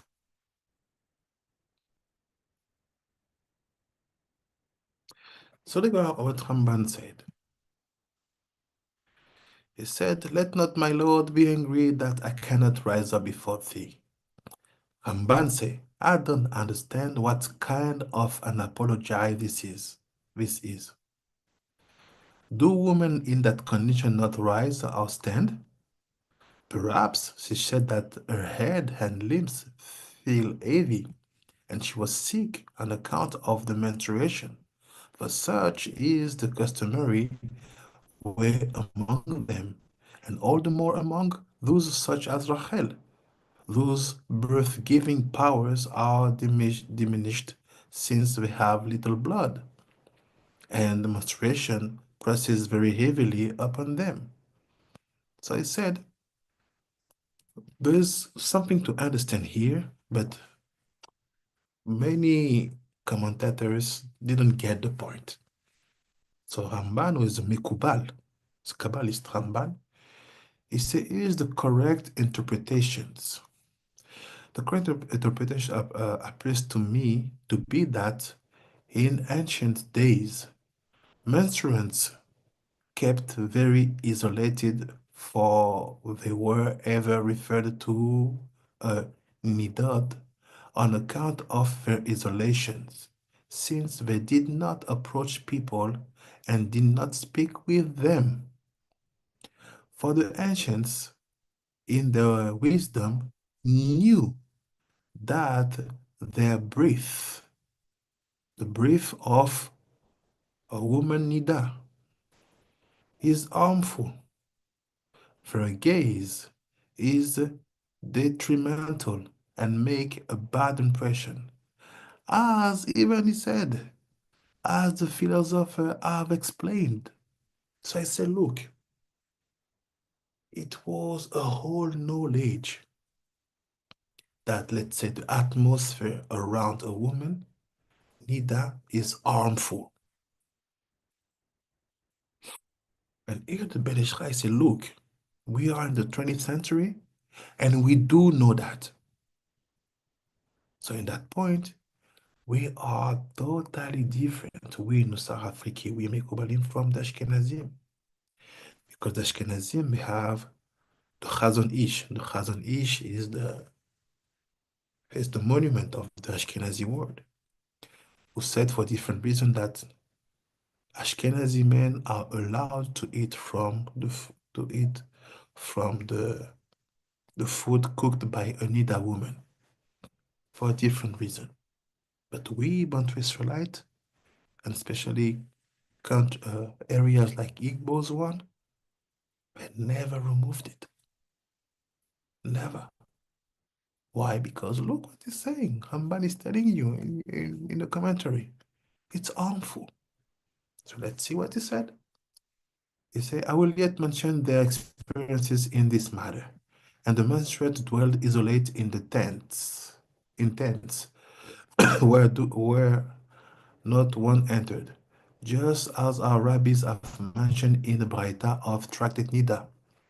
A learned man is forbidden to greet a menstruant. Rabbi Nehemiah said, even the entrance of her mouth is unclean, said Rabbi Yochanan. One is forbidden to walk after a menstruant and tread upon her footsteps, which are as unclean as a corpse. So is the dust upon which the menstruant stepped unclean, and it is forbidden to derive any benefit from her work. You see where you go? You see the level?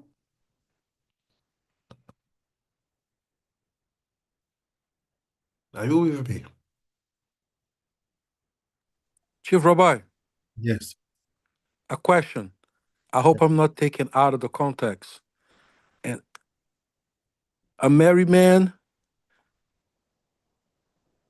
having sex the night before of making the room, he's supposed to go to the mikveh before he start Every, making it? every time a man has to face his day, no matter what will happen in his day in the morning, mikveh have to be done. Amen. Yes. Okay. After that, after any moment of intimacy for a married man, mikveh has to be made. Yes. Second and third halacha, every single woman who is not your wife is considered for you as nida. So this makes life complicated. Indeed. And this is one of the reasons why you see so much problems. Because people today, they want to to sense freedom. They don't want to live freedom, because if you want to live, there are rules that spirituality gives you freedom. People want to sense freedom. They want to hug. But well, what's the problem? I just hug her to say hello. Okay, feel free. This is your freedom. No, want to sit nearby. They want to. Okay, guys, no problem. Do what you want. But at the end, don't come to us when things start to be hard on you. About Massa, about health and all of these things, and wealth, because he said it's harmful. But people, when you say that, you are too religious, it's not about being too religious. It's about telling you and to all of us how spirituality works, and see where we go. Zat Hashem. תודה רבה, תודה רבה, Rabbi. רבה לך. Shifra Pinkas, I have a question. Yes. Yes. Yeah, with regards to the man going to mikveh every morning, Shabbat, can the man also visit the mikveh on a Of course. Shabbat? Of course, you are obliged. You go, you just know that you have to avoid the melachot. Don't put soap that will make mousse. Don't how do you say, if you have a towel, don't use the towel like this. Be careful about many things, but yes, of course. Every time I saw Pastor yourself on Shabbat, it's not a problem at all. Okay. Another question is this before you go. On Friday evening, married men can have intimacy on Friday evening. That's proper, right? If you consider yourself as a tzaddik, only moment when it's permitted for you, Friday evening, let's say Shabbat evening after Chatzot. If you don't consider yourself as a tzaddik, feel free. Every days of the week are available for you. Okay. To that, Shifra Pinkas. You're welcome. So after it's like this, he said, so the dust stop on which must friend step forbidden have any benefit from work, from your work. Therefore, Rachel said, it will be proper for me to rise before my Lord to kiss his hands, but the way of woman is upon me, and I cannot come near you nor walk at all in the tent, so that you should not tread upon the dust of my feet. And Laban kept silent and did not answer her, as it was customary not to converse with them at all, because the speech of a menstruant was unclean. So when you look at people, they are mocking Laban. They say, Laban the Rasha. Look, Laban had more knowledge than you. He knew how to stay silent, to keep silent in front of a woman who was, let's say, under the period. We are so far from knowledge. So now that we know that, let's conclude. What is the problem? What is the problem of matzot, waters of matzot being touched by a woman in that situation? Why you don't say the matzot or the plate or the meal of Pesach? Why you go on the waters of matzah? He say, look, because you know that on your seder you will have 4 cups of wine.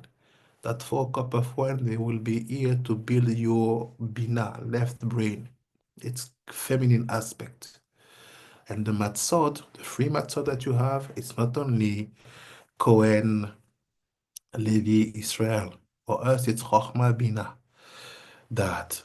So he said, that matzot mitzvot, they are very specific. They are here to build the wisdom, the chokhmah. So the matzot are on this side and the wine are on that side. So from that situation, it seems to be that you should not let the harmful dimension of the nida touch something from that matzah, connected to the wisdom, connected to that brain. The question is why? Now look and we conclude. Shar Kavanot Arya Kadosh. Here is Shar Kavanot, Sermons of Passover, chapter 12. He said, look, Inyan Agiloa Bememtet Yamim. He said, look, this is the topic we were discussing before.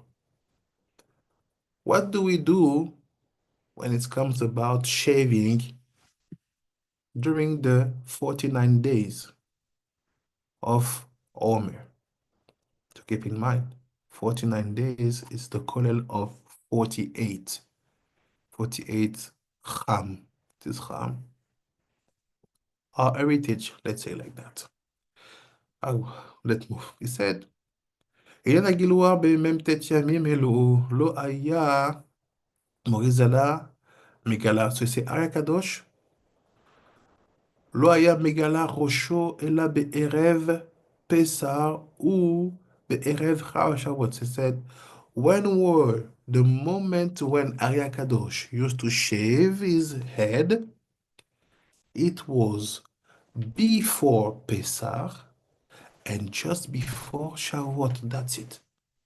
So meaning full 49 days of letting the hairs grow. All the hairs. We talk about head, but you understand also. So it's like this. We don't shave. Look what it said.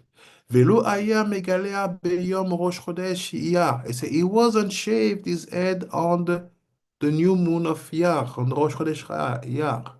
Velo beyom lag baomer, laomer. And he wasn't not even shaving on the day of lag laomer. Bishum ofen. Never, never, never. No negotiation. Shum ofen.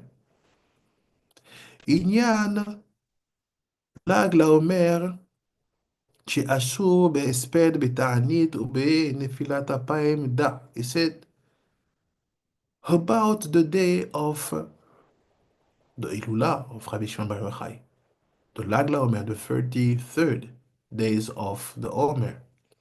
On that day, it's forbidden to take upon you any fasting, any mourning, or any nefilat apayim, falling like that in the prayer of Shacharit and Mincha. Da, you say, why is it like that? Da, you have to know. Ki ine, mem tet yemei haomer em yemei adin. Ah, he say, look, you have to know that the 49 days of the Omer, they are days of din, not days of Esped. Esped will be mourning. He said days of din.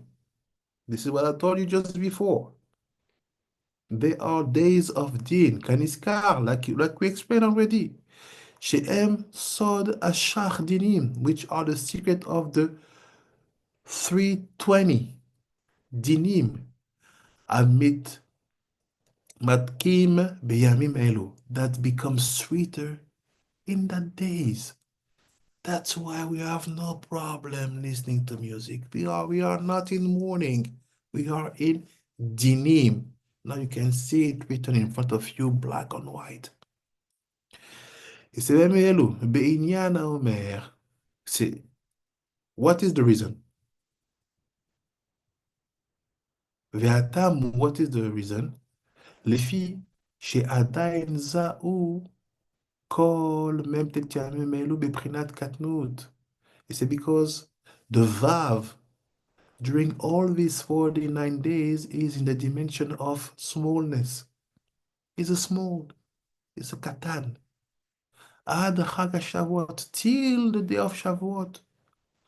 ובזה יתבהר טעם עניין מיתת כד אלף תלמידי רבי עקיבא. And now you will understand the secret of the death of the 24,000 students of רבי עקיבא. בימים האלו, on that days. והטעם, and why, למה פסקו למות בל"ג לעומר? Why they stopped to die on the ל"ג לעומר? דע, שלום שלום רבי ארי, שלום שלום. It said, דע, you have to know, כי רבי עקיבא עליו השלום, רבי עקיבא, שורש נשמתו הייתה מן האי גבורות. So the roots of his soul was from the 5 גבורות. בהיותו בשורשם למעלה, בדעת דזר, and especially when we talk about the גבורות, it's the left side of the דעת. ולא בבחינת התפשטותם למטה לגופה. So he said, Rabbi Akiva's roots, it was upstairs, when the dot stayed in the head. When and not when the dot comes down. This, I don't need to explain, it's just to explain to you, to translate to you. But let's go to the point. והנה, בסוד הדת, בין בסוד הגדלות, בין בזמן הקטנות, כמו שאמרו חז"ל בעניין משה רבינו עליו השלום, שנאמר בו, וינעש משה מפניו, ויען שם בעניין קריאת ים סוף. והנה נודע, כי הדת דקטנות גם הוא כלול מחסד וגבורות, ובית יתחין אלו הם שם אלוקים דמילואי אלפין, אלא שהאלוקים דחסד, דחסד האלף ומילוי, ההא שבו הוא בציור יוד וו יוד. I don't trust it because it's code. יוד וו יוד. של הגבורות בציור יוד וו ד' כנזכר, בדרוש ראשון בעניין בית כוסות דליל פסח, וג' ורביעי ויען שם, ולכן נקרא עקיבא. כי ג' אותיות עקב הם בגימטריה בית שמות אלוקים דחסד וגבורה, ובית אותיות י"ב מן העקיבא הוא בבחינת שני ציורים דאלפין כנזכר, כי של חסד הם ציור י' ו' י' שהוא צורת אות א', ושל גבורת הוא בציור י' ו' ד' דעקיבא במילואה.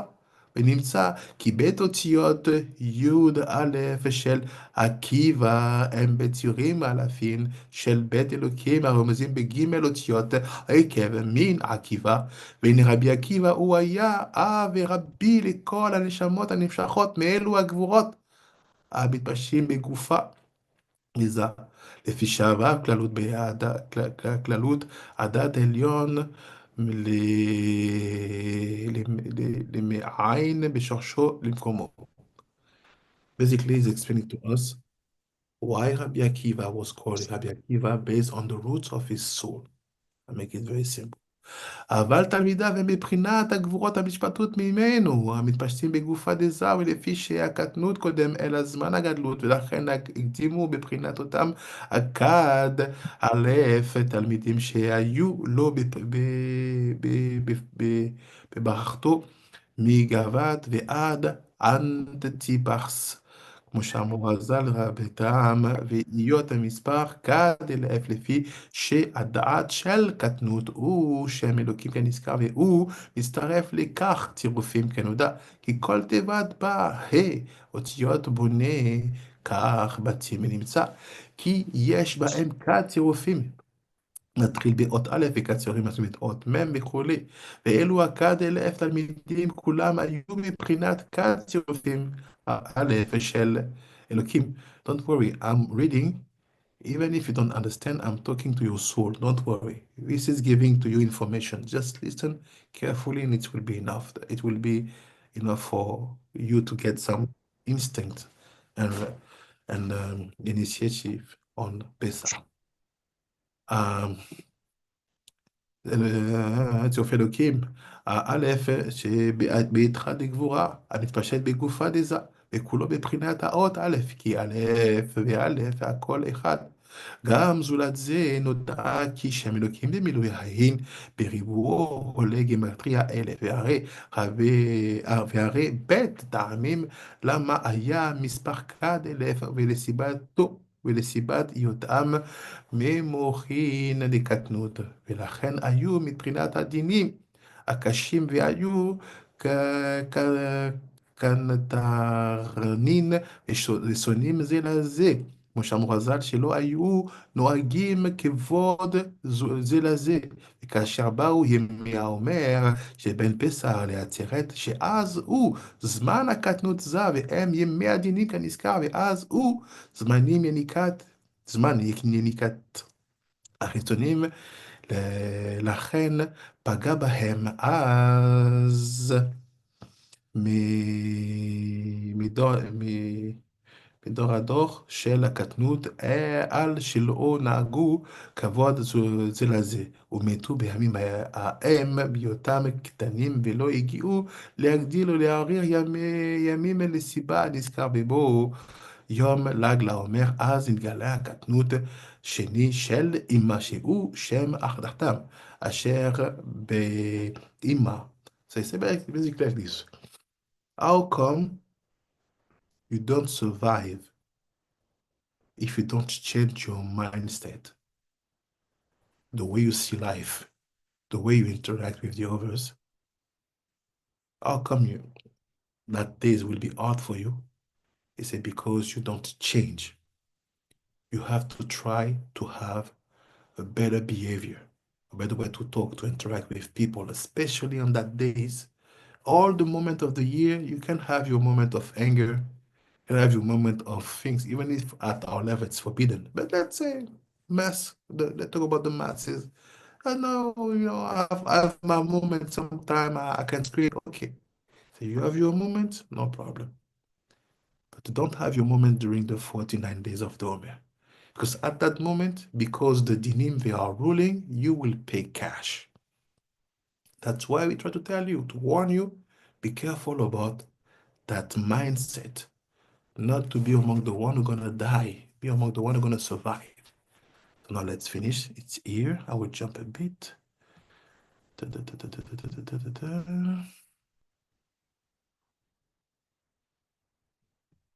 you go.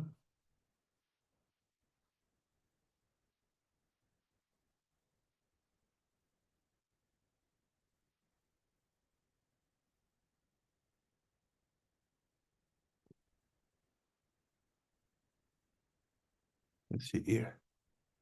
This is the point.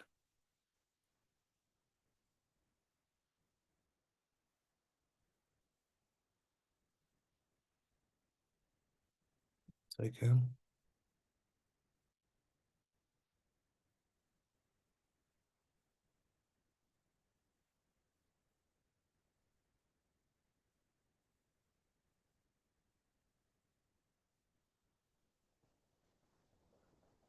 Here is, this is the key point, and we finish. They say, Ve'ine, and here is, so basically, when you change yourself, you change your mindset, you change the way you look at situation, you look at people, you interact with people, your kids, your husband, your wife, your friends, your people you work with, anybody in that situation. You have to be sweet in that 49 days. Don't try to play hard. Be in that mindset of being smooth, meaning Birkata Ilanot, counting the Omer, letting your hairs grow up, your beard, and so on. All these things, you will be able to see the fruits of that investment only if you make your matzah, and you will be sure that no neither has touched the waters. Now look what he said. Why? He said,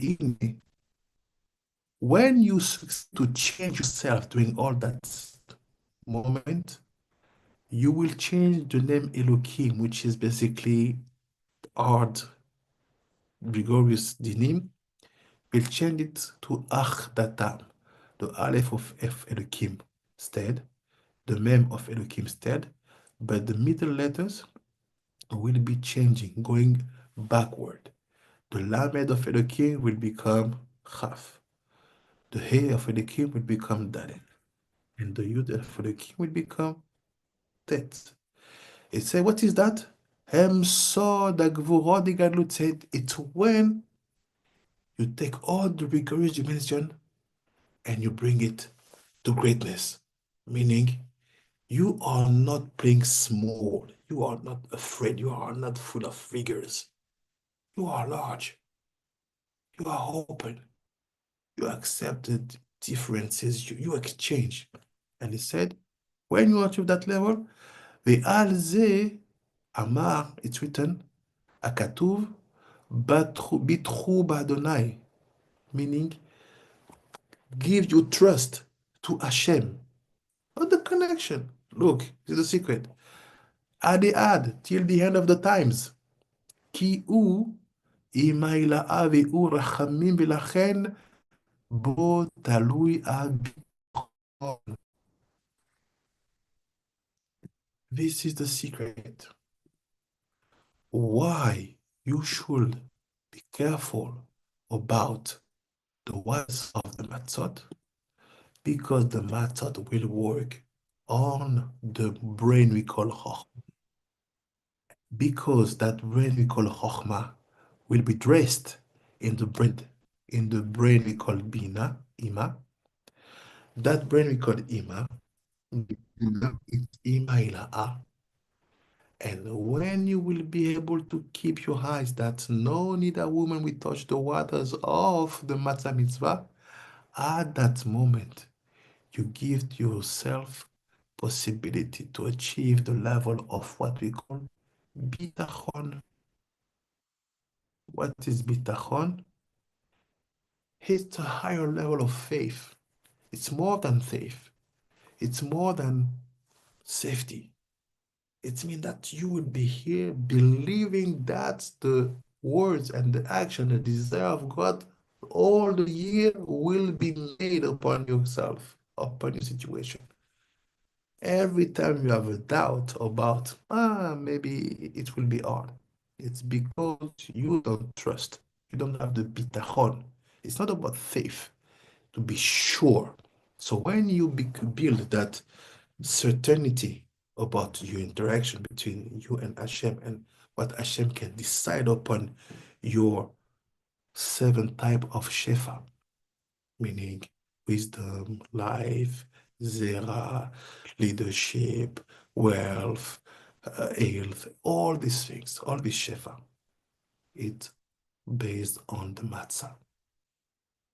Based on the matzah you will do by yourself, and especially being very careful about that waters, because they are what will transform the flow to the matzah. Baruch Adonai Leolam, Amen, Amen. Toda Rabba to all of you. Bezrat Hashem will have maybe time to do one limud before Pesach. Yeah, I think yes. Yeah, Bezrat Hashem. Is there any question based on what I have said, or is it okay? Yes, Rabbanit Adasa. Toda Rabbi, Chief Rabbi. So just to clarify with the matzah and the nida. So 2 questions. For one, if there's a woman who will be nida during Pesach, how far in advance would she be able to make the matzah and save it? Because it would not be freshly made, obviously. So how long in advance is it okay for her to make it and put it to the side? And, where can it be kept to be safe before Pesach? The only condition is that she has to be sure that the house and the kitchen are kosher for Pesach and that all the yeast have been removed. Once the kitchen and are kosher for Pesach, she can do the matzah any moment. You can start tomorrow. After tomorrow, it's no problem. When you are, for example, a man and you can do by yourself, the matzot mitzvah, meaning the 3 matzot, the best moment to do them it's in the morning after the bitul chametz and the biur chametz. But when you are a woman, you are nida, you know that you cannot wait till that day. Once your kitchen is kosher the Pesach, you can do your matzot and put them aside for the Chag. Toda Rabba. So in that condition, does that also mean that all of the bitul chametz, all of the chametz must be removed and burned before the kitchen can be kosher? So you would have to also do that in advance as well. Is that correct? No, because the bitul chametz and the biur chametz, they are not connected to the physicality of the chametz. They are connected to specific entities which are acting on that time of Pesach. That's why we do them on the day before. It's not to say that we cannot, because for example, the matzot that people buy in the supermarkets, they have been made last month. The truth, we made last Right. month. Okay. So Yes, that makes sense. it's not a question of timing. It's because, for example, the 2 rabbis that we call Rabbi Akiva, Rabbi Yossi, and Rabbi Eliezer who are in the Haggadah. I will not develop, but just to show to you that the Haggadah that you have in your hands, it's a bomb. It's a bomb. You see here, for example, this is the text of Rabbi Miostropoli. It's telling you basically that on the night of Pesach, 3,218 entities have been released to destroy Egypt. Shlosh Talafim Ematayim. So who are the entities behind the entities that will be sent on Egypt? Very simple, it is them. The first one is here. First one is Rabbi Yossi Glili. This name is just a code because the entity behind is called Shapu. So Shapu is one very high entity, or basically will act in the liberation of Mitzrayim, and we will be dressed in the name of the rabbi called Yossi Aglili. So never think that the rabbis you see in the Mishnah, they were real people. This is just bracket. And the rabbi we call Eliezer, it's not about him. Rabbi Eliezer, it's like this. It's like this, 1 second.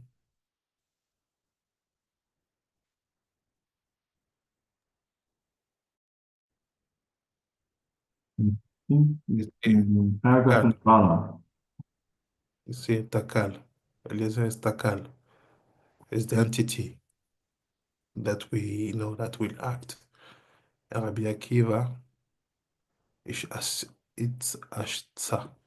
So all these things without Hashem, I saw you with the French department, we'll see it maybe. So all this is to tell you that the rabbis you're seeing here, they are here to create specific entities to on that days. That's why we do the Biur Hametz and the Pikat Hametz the day before, because we need them to act and to do what they did before thousand years. Bezrat Hashem. Wonderful. Toda Rabba. Toda Rabba. One more question. So for Chag Matzot for the rest of the week, should the matzot also be made in advance? I try always to eat only my own matzot all the Pesach. Sometimes it's hard because it's when you're alone, it's easy. When you have a big family, it's more complicated. But let's say the most you can do is better. If you cannot to do, the most important is that the matzot mitzvah, the three on the plate, they should be homemade. After the rest, we can compose. Not a problem. Okay, so if it is possible for a woman to do you could just make a whole bunch of matzots in advance. Yeah, yeah. Okay. And you All choose right.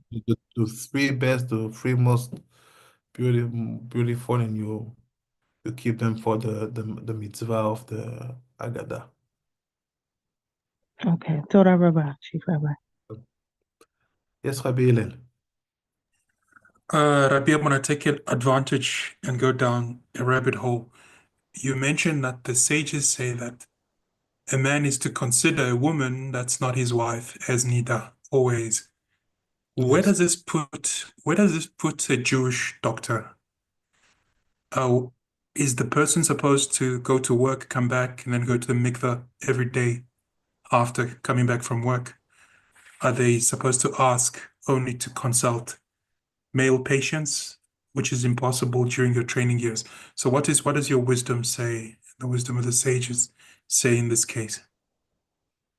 The sages, they have no they have no tolerance. They say men should cure men, women should cure women. This Yeah. is this is the wisdom. So if they who are at the level of prophecy, they say that, who are we to say something else? So that means that we are in a system where medicine is maybe not connected to the holiness of spirituality. So if you are a Jew medicine, a Jew doctor, and you basically made the Hippocrates sermon, you're trapped. You're trapped because the Hippocrates sermon is you know to who you give allegiance when you do the sermon of Hippocrates.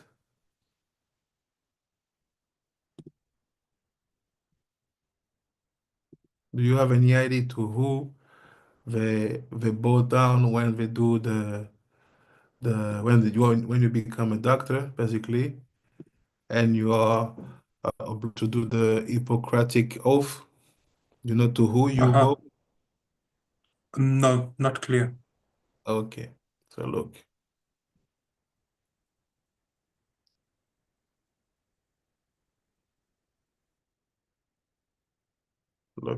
this is for you.